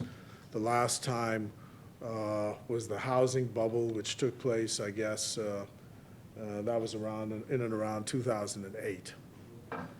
And, you know, Jamaica had then something like 2.4 billion US in their reserves. P.J. Patterson may have been the prime minister at the time. And he told me that, you know, there was this housing bubble, housing market collapse, largely because of speculation in the private sector. But what was the government to do? And he said they were betwixt and between as to what to do. But he said he's coming out of his party's convention. And as he's walking out of the convention, one of his big supporters from one of the rural parishes in Jamaica walked up to him and said, "Prime, I don't want to hear anything. I want my money. I want my money." He said he got his marching orders. So the government of Jamaica had to step in, created FinSAC, and they essentially bought up all the bad debt. The result was the collapse of their reserves and back into the hands of the IMF. Before that, as I was saying, Hilary Beckles makes the point that, when the British handed off independence to our countries, they gave the impression that they just seamlessly handed these wonderfully run countries to us with no debt and everything was going so smoothly. Except in some of our countries, Jamaica, again, the obvious example where the literacy rate or the literacy rate was something like 10, 12, 15%. Most people in Jamaica couldn't read at independence. So the government had to spend money on education. And what do you do to develop a country? If you ain't got the money in the treasury, you got to borrow it. So that's why I say philosophically with our countries, we can get as sanctimonious as we want about debt and, bow down to all of this stuff. But this country has a problem with poverty right now. The Central Bank of the Bahamas did a survey in December of 2018, and it said of people who are making $30,000 a year or less in this country, 50% of them could not make ends meet at the end of the month. 50%. And how were they making it? They were making it by borrowing from family or friends or working some side job, but that's how they are able to get by. And all of us as members of parliament know the calls which we get from people. I have no food to eat. I'm being put out of my house. I can't, the mortgage, the house is being taken away from me.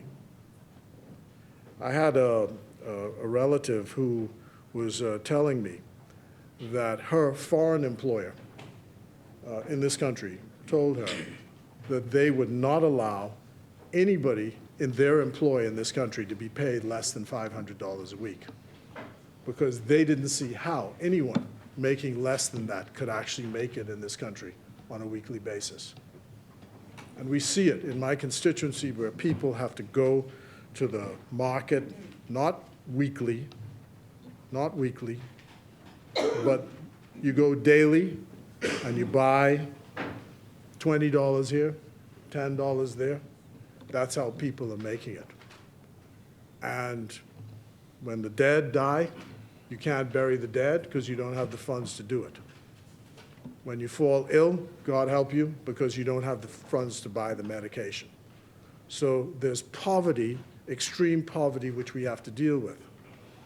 The only way, in my view, to deal with this is development. And how do you develop? You've got to build things. You have to expand. And we know that almost 50% of the national debt of this country is due to weather-related functions. Not all these things about people keep throwing about corruption and mismanagement and all of these things. They're structural. The fact that we are a small island developing state and we have to face bad weather difficulties and we have to spend a fortune to catch up. And because we have a GDP per capita, which is where it's in the 30s, $33,000 or $34,000 a year per person, we can't qualify for the concessionary loans to fix the problems. So there are a lot of structural issues which cause us to be where we are. And that's why I caution even my own colleagues, this holy grail about deficits and all the rest of it. The expression, the grass is getting greener, but the cow is starving. That's the issue we face. Right now, people have to survive. And we have to put in place a set of policies. You do not agree with us, obviously, because you're on the opposition side. But the country's been not served well by 5 years here and 5 years there and 5 years here and 5 years there, because there's been no sustainable policy. As soon as you come in, you revoke everything we do. And then as soon as we come in, and we say, well, that wasn't the way it should have gone. So what we need, in my view, and I'm arguing again on my feet, is we need a period of stability, which means that the people of the country are going to be asked to support us again, to provide that stability for the country. The only way.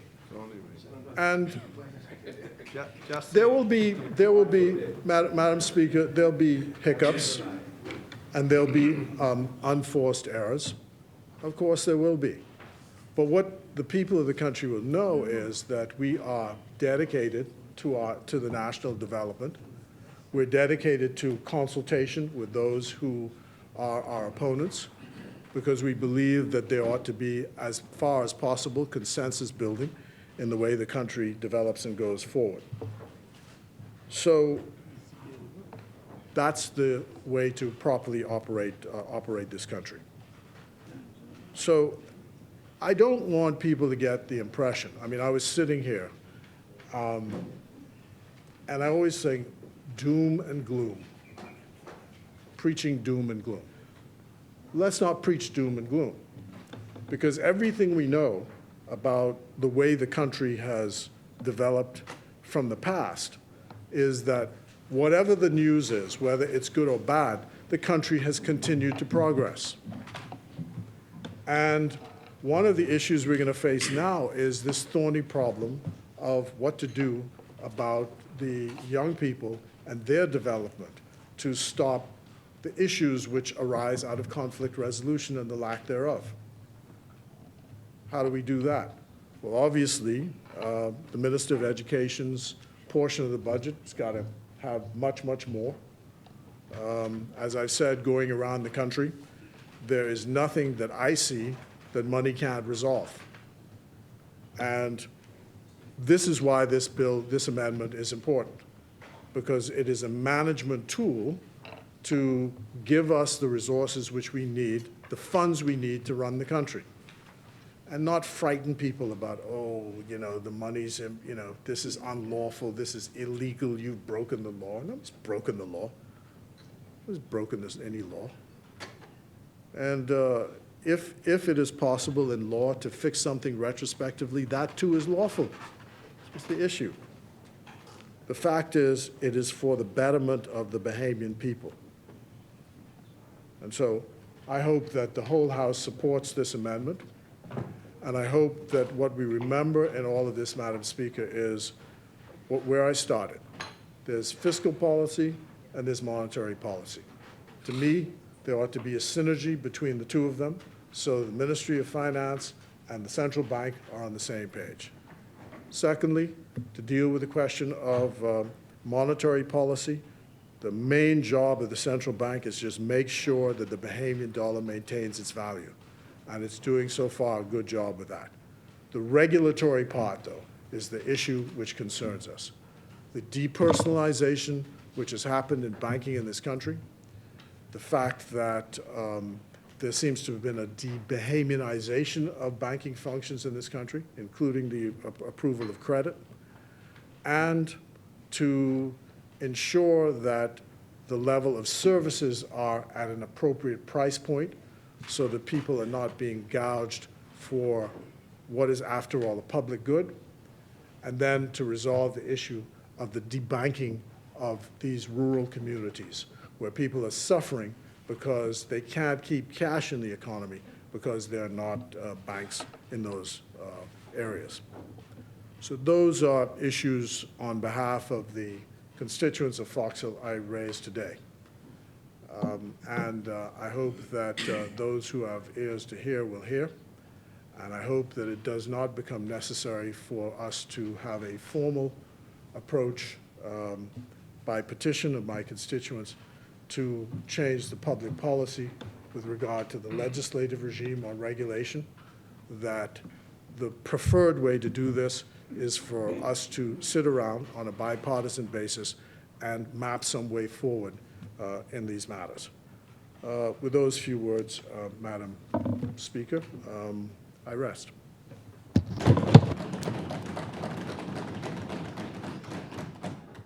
Thank you, Honorable Member Asmini. The chair recognizes the Honorable Member for East Grand Bahama.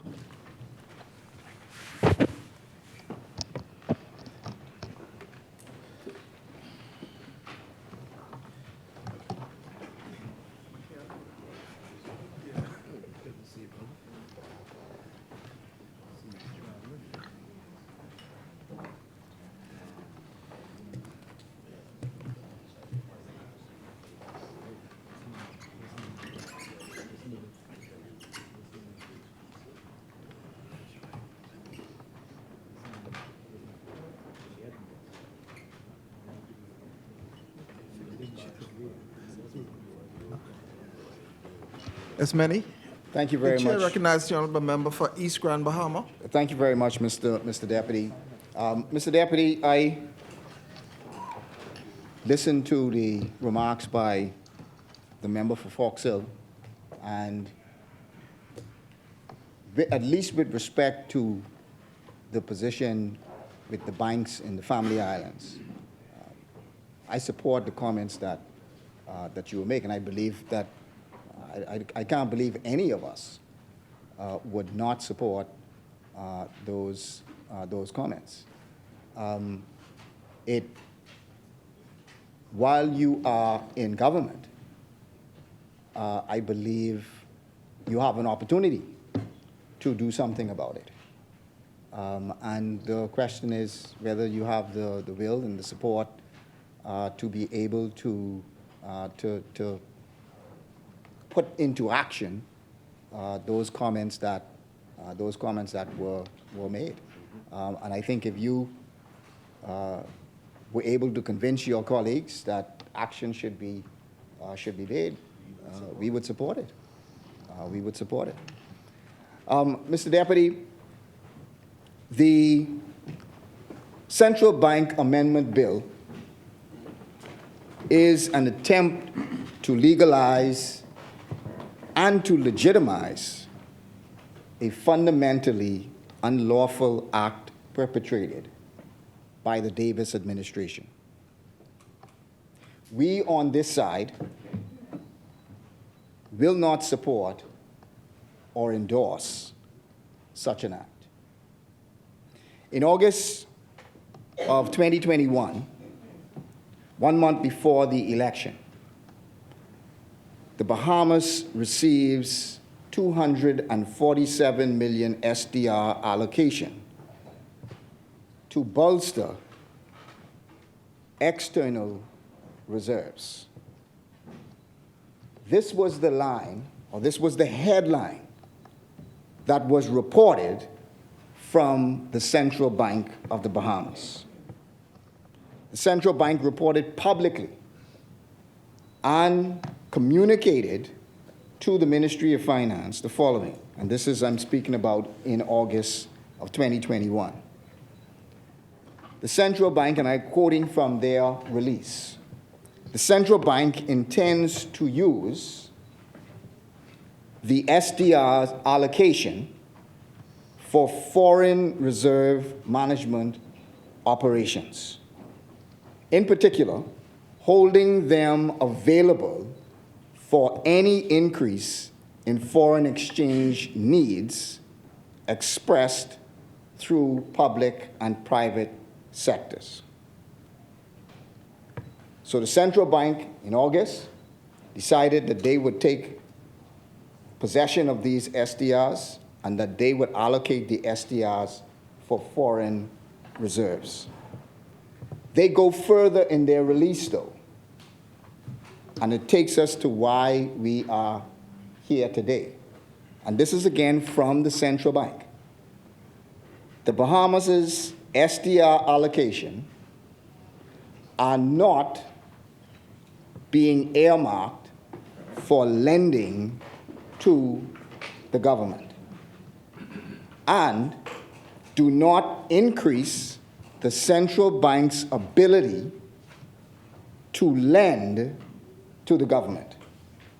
The lending limits remain fixed by law. This is what the central bank said at the time, in August of 2021, at the time the SDRs, they took possession of the SDRs. They said they are not earmarking it for lending to the government, and do not increase the central bank's ability to lend to the government. So as far as the central bank is concerned, once they took possession of those SDRs, which they said they were going to allocate for their foreign reserves, the only way the government could use it is to lend it to the government, as far as the central bank is concerned, from their own release. However, these allocations improve space from the central bank to relax the remaining foreign currency conservation measures. The Central Bank Act provides under Section 21 that the central bank only permits the bank to offer short-term loans, and here's the important point that the central bank's lawyers picked up on: short-term loans and direct or indirect advances to the government. And they are prevented from making those indirect or direct advances to the government only in certain circumstances. The chair recognizes the honourable member for Fox Hill. Sorry. Well, I know it's not question time, but the member yielded. Go ahead. So what I'm trying to understand is, if you go one step beyond that, though, beyond where you were, not starting at the central bank, is it not correct that the IMF itself made a particular point about these monies that were advanced to the central bank? Right. So let's hear that story. Okay. Thank you, honourable member. I can get to that. Yeah, there are. But I'm giving mine. Yeah. The Central Bank Act, Section 21, prevents, stops, you cannot, short-term loans and indirect or direct advances to the government only under certain circumstances. Now, what you are doing today, the amendment that you are making today, is to say that the SDRs do not form a part of Section 21, that Section 21 does not apply to the SDR allocation. So if you are, through this amendment, saying that the SDRs are not a part of Section 21, then it goes without saying that right as we stand today, Section 21 prevents you from drawing down on those allocations. In fact, Section 21, subsection 1 says that aside from the limited exceptions noted above, the central bank shall not make any direct or indirect advances to the government or any state-owned enterprise. Mr. Deputy,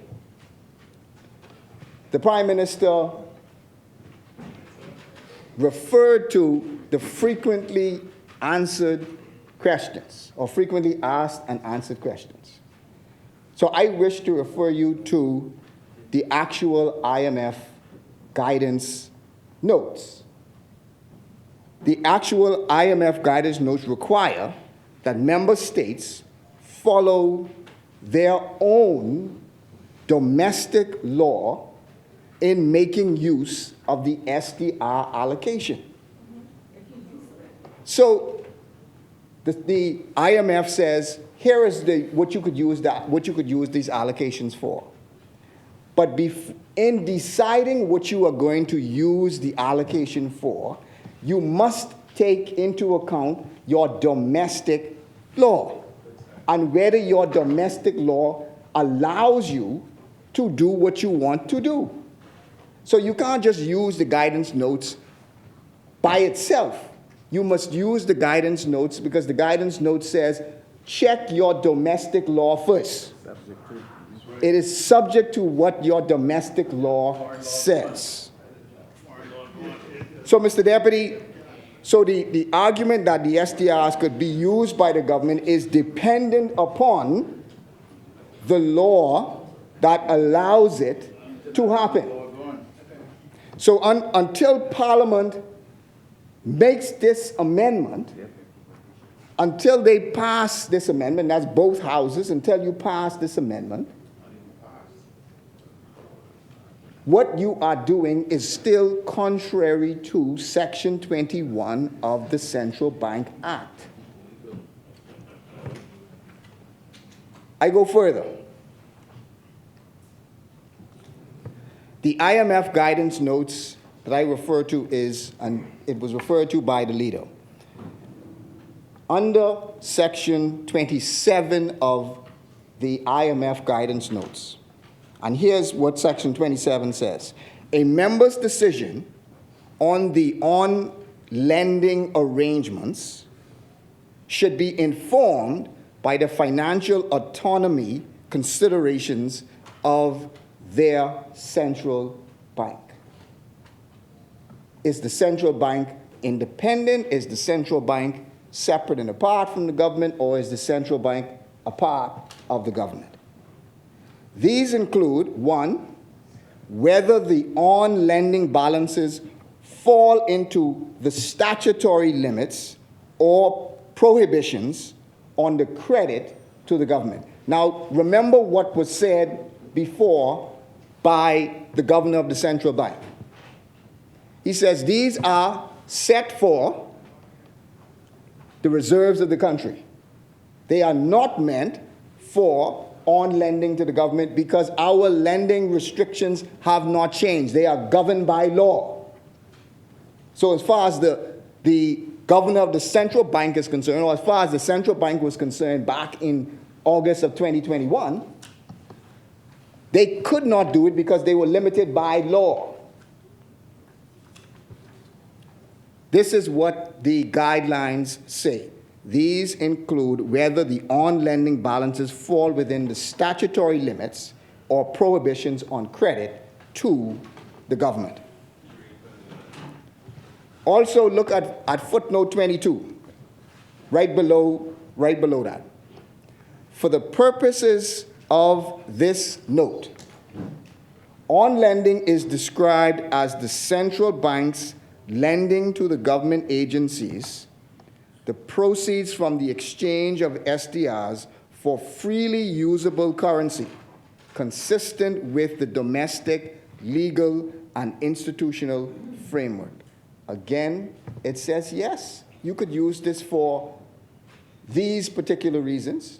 You could either use it for your reserves, or you can lend it to the government. But it is still subject to what your own domestic law says. What is your domestic law's lending limits? Central banks may face restrictions, and this is what is in the guidelines. This is not something that we are making up. This is what is actually in the IMF guidelines. It says central banks may face restrictions or may altogether be prohibited to lend to the government in perpetuity which in our case, the central bank under Section 21 prevents the advances, indirect or direct advances to the government only in certain circumstances. Staff advice, and I'm again reading from the central bank's guidance notes, staff advice should thus strongly emphasize the importance of ensuring that any fiscal use of the SDR allocation be consistent with domestic institutional frameworks and procedures. So they are saying, regardless of what the IMF says you could use this for, check your own domestic law first and see whether or not you are allowed to, and what are the restrictions that are being placed on it. We find that in the Central Bank Act. I would suggest Section 21 of the Central Bank Act.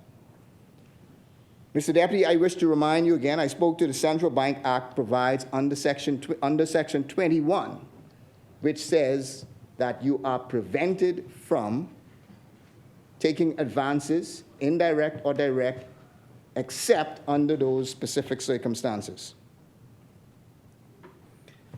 Mr. Deputy, we know that the press reports that the government and the Ministry of Finance executed a MOU to explain the entire situation.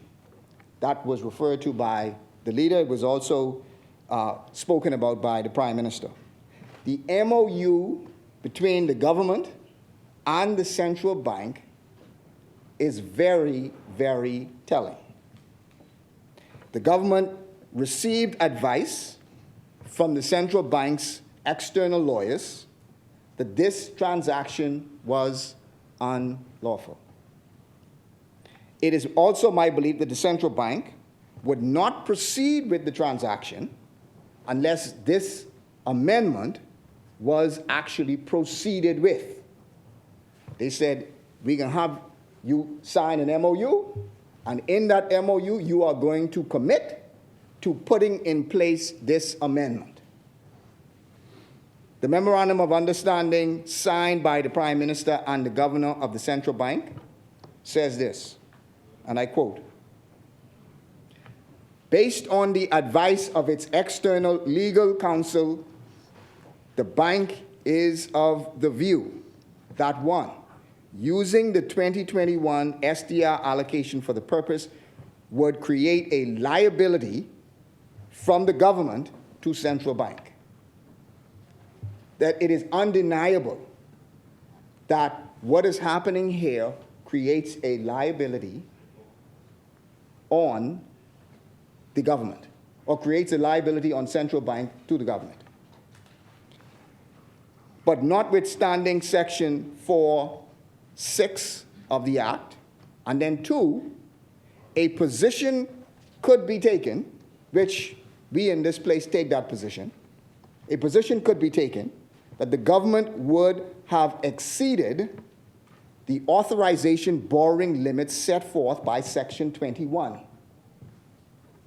So the very same position that I spoke about, the very same position that the leader spoke about, that all of us on this side have spoken about, saying you have exceeded your borrowing authority under the Central Bank Act by doing this, is the very same point that the external lawyers who advised the central bank said, and they put it in their Memorandum of Understanding. I don't know who their lawyer is. Don't answer the questions. But Mr. Deputy,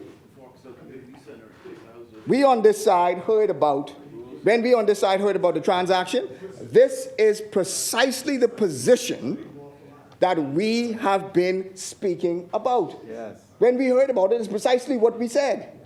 They were advised of it, and we also were advised of the same point. And the government knew full well about this position. They signed it knowing full well what the legal position was. Now I go further. In April of 2022, the IMF, in their review of the Bahamas, the IMF in their review of the Bahamas, when the IMF spoke about the Bahamas, this is what they said about the SDRs.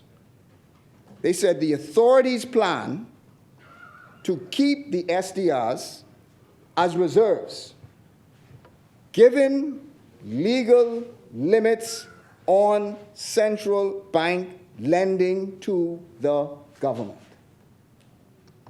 So the IMF acknowledged that there are limits, there are legal limits, and so they're going to stay as reserves. So what you are doing again is contrary to what Section 21 allows you to be able to do. The authorities plan to keep the SDRs as reserves, given the legal limits on the central bank lending to the government, which, and here's the other part that they said, which is appropriate given the uncertain balance of payment outlook. They say this is what the central bank says. They can leave it there. Because of the legal limits, they can leave it there. And we believe that it is an appropriate thing to do given the balance of payment outlooks. Now we move to December of 2022. In the central bank's review of economic and financial developments, this is what the central bank says. Preliminary estimates reveal that during the second quarter of the financial year 2022-2023, the government's overall deficit widened relative to the comparative quarter of 2021-2022. Let's stop right there. In essence, they're saying the deficit got bigger this year than it was last year in that second quarter of the year. Underlying this term, or underlying this outturn, spending recovery paced faster than the VAT-led growth in revenue. You spent more than you were making. This is again in the central bank's report. Buoyant by improving economic conditions. Budgetary financing was mainly obtained from internal sources and a drawdown of the IMF special drawing rights. You overspent. You spent more than you made. Yes. It created a vacuum. It created an issue. It created a larger deficit than you anticipated. And you needed to fill that deficit. So what do?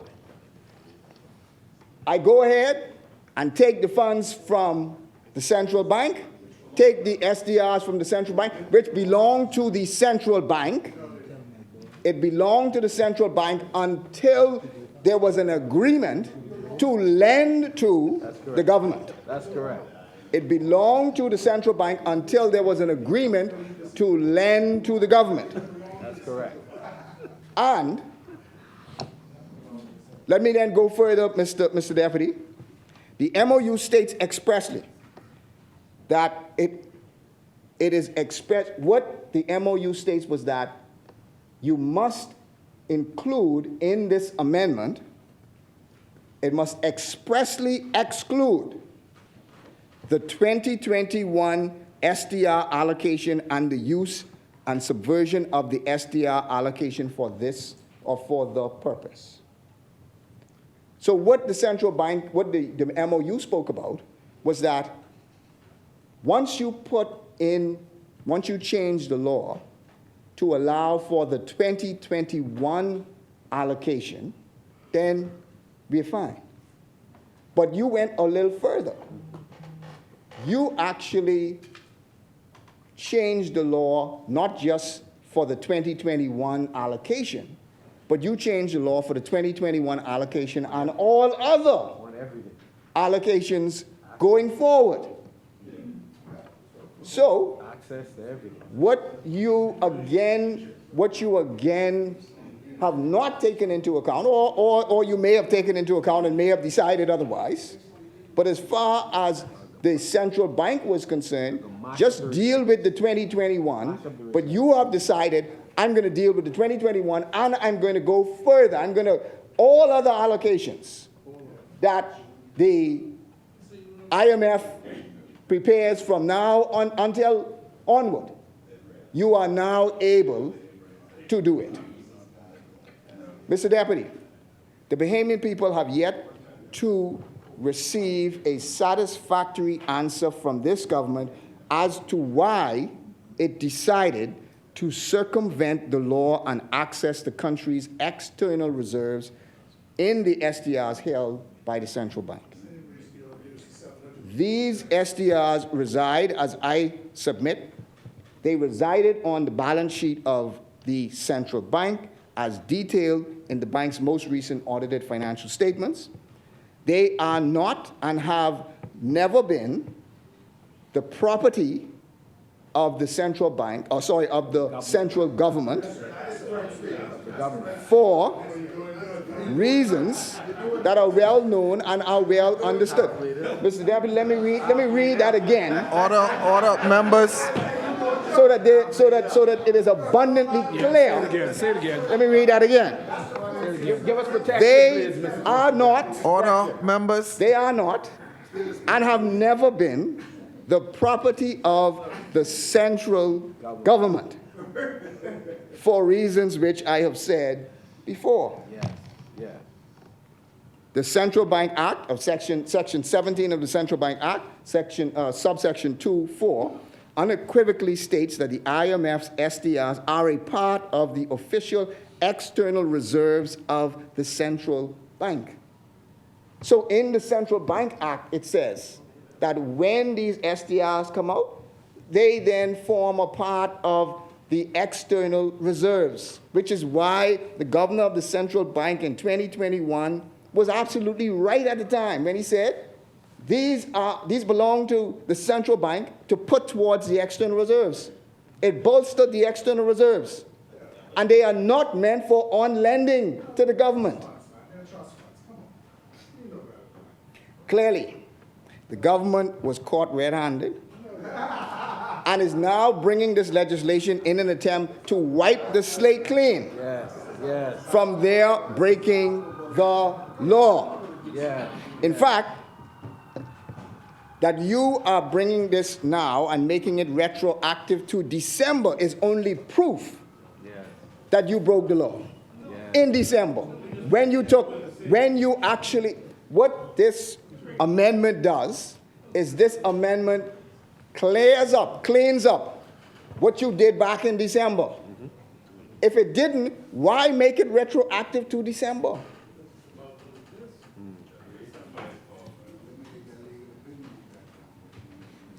So, Mr. Deputy, as I take my seat,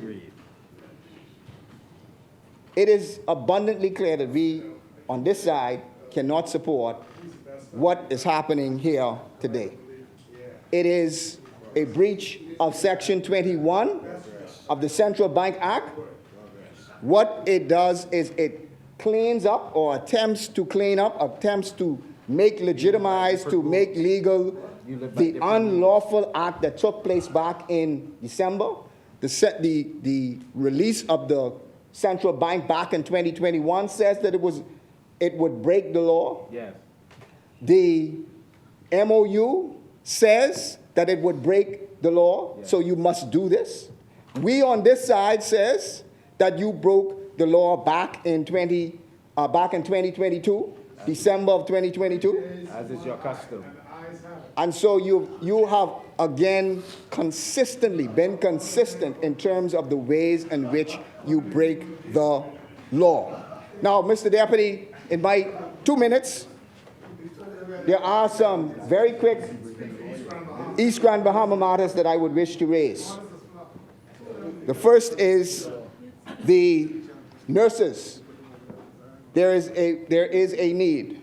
Member for Tall Pines, there is a need for a full-time nurse in Sweeting's Key We have spoken about this on many occasions, and every time I go to Sweden Ski, I am reminded that they are still waiting the necessary changes to the nurses' facility in order for that full-time nurse to be there. They are also waiting for the full-time nurse in the High Rock Clinic. The full-time nurse has to travel from Freeport to High Rock, and then also has to travel from High Rock to McLeanstown and to Sweeting Ski.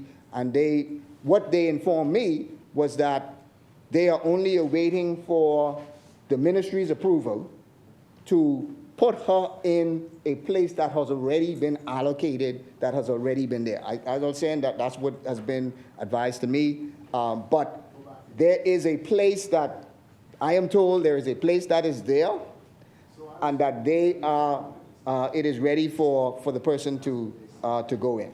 Also, they have now been told that residents who go to who go to the clinics, particularly High Rock, now have to pay. And I understand that all other places in the Bahamas, or most other places in the Bahamas and other clinics, you also have to pay, but they are now being informed that you have to pay. And these are residents, these are elderly residents who are in desperate need of these medical facilities, and unfortunately, many of them may not be in a position to pay. And we hope that they are not being turned away if they are not able to pay. And so given the fact that there is not a full-time nurse that's there, given the fact that these residents are still, many of them still recovering from Hurricane Dorian, still in a desperate situation, they are now being told that they have to pay. Also, member for Western and Bimini, we are eagerly awaiting the opening of the office, the social services office and the urban renewal office. I know that at one point there was a call that was said that we were going to, y'all were going to open it, but that was postponed. So we are eagerly awaiting when that is going to happen, as well as the member for Pinewood. Also, we were told that a national insurance office was also going to be opened in East Grand Bahama. And so we are awaiting what the status of that opening up the office in East Grand Bahama also is going to be. We also were informed that, there was a big meeting, and I wrote down everything that you all said at the big meeting.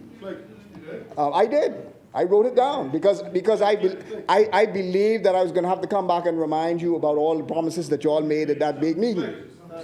And so we also are awaiting the opening of the preschool that you said was going to happen months and months ago. You said a preschool was going to happen. You even called the name of the church that you were going to open the preschool in. Honorable member, this was, 20 minutes later. Yeah, 2 minutes. Thank you. This was, I understand you were not there. You were not there, and I will speak to you offline as to who went in the public meeting and spoke on your behalf. Your deputy. But there was some people who went in the meeting and who said that this was going to happen. In fact, they didn't just spoke about the preschool happening at a particular church. They also spoke about a primary school that was supposed to happen. And again, Engliston, you weren't there, so I'm not holding you to that. But I hold the person who said it to it, because they went and they told the people that. I pointing all over.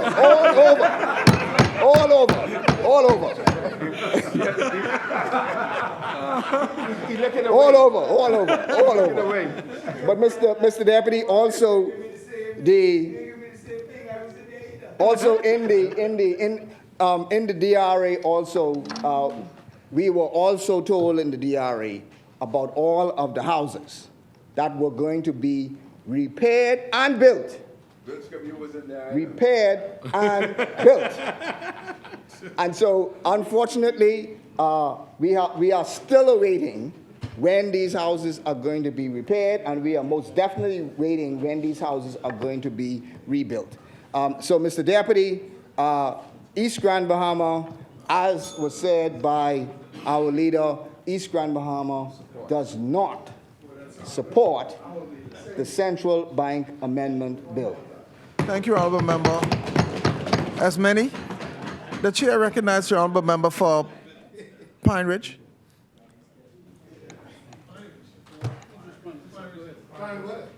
If I may, Mr. Deputy, I didn't want to interrupt the good member for East Grand Bahama.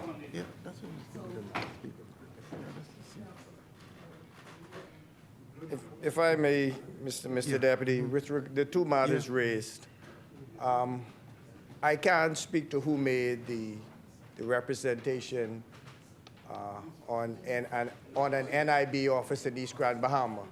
While I do not have a problem with it, because I think there's one in the Western End, I would like for him to tell me who made the promise, and I'll investigate that. With regards to the DRA, I said in this place, I think last week, that after speaking with the financial secretary and also the executive chairman and acting director of the DRA, funds will be made in the sum of drawdowns of about $250,000 a month moving forward as it relates to home repairs in East Grand Bahama and also in South Abaco until the new budget comes in. So there should be a minimum payment into the DRA of about $250,000. Plans are already on the way. I would have spoken to the leader of the opposition who made a request for at least one person, and hopefully we can assist as much as we can moving forward until we get into a new budgetary year with new funding. Thank you. Thank you, Honourable Member. As many, the chair recognizes the Honourable Member for Tall Pines. I want to interrupt the member for East Grand Bahama when he spoke about some things that are happening in his constituency, particularly in High Rock and Sweetens Key. Your information is not very accurate, and I want the residents of Sweetens Key and High Rock to understand that a nurse for Sweetens Key and a nurse for High Rock is present.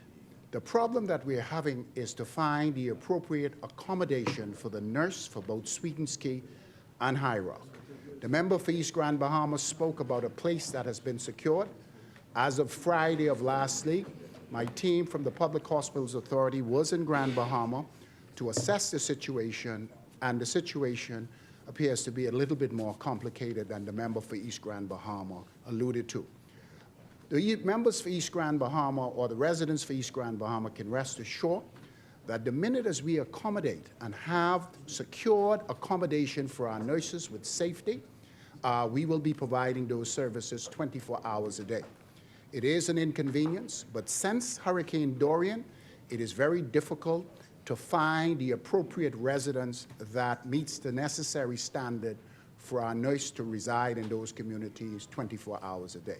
So we're working diligently, and we have a new lead that we believe may resolve the problem, and the minute is that done, the residents for East Grand Bahama can rest assured that the Ministry of Health and Wellness will provide those services 24 hours a day. Thank you, Honourable Member. The chair recognizes the Honourable Member for West Grand Bahama and Bimini. To the member for East Grand Bahama, you are correct. I was at one of the meetings, and just to assure you that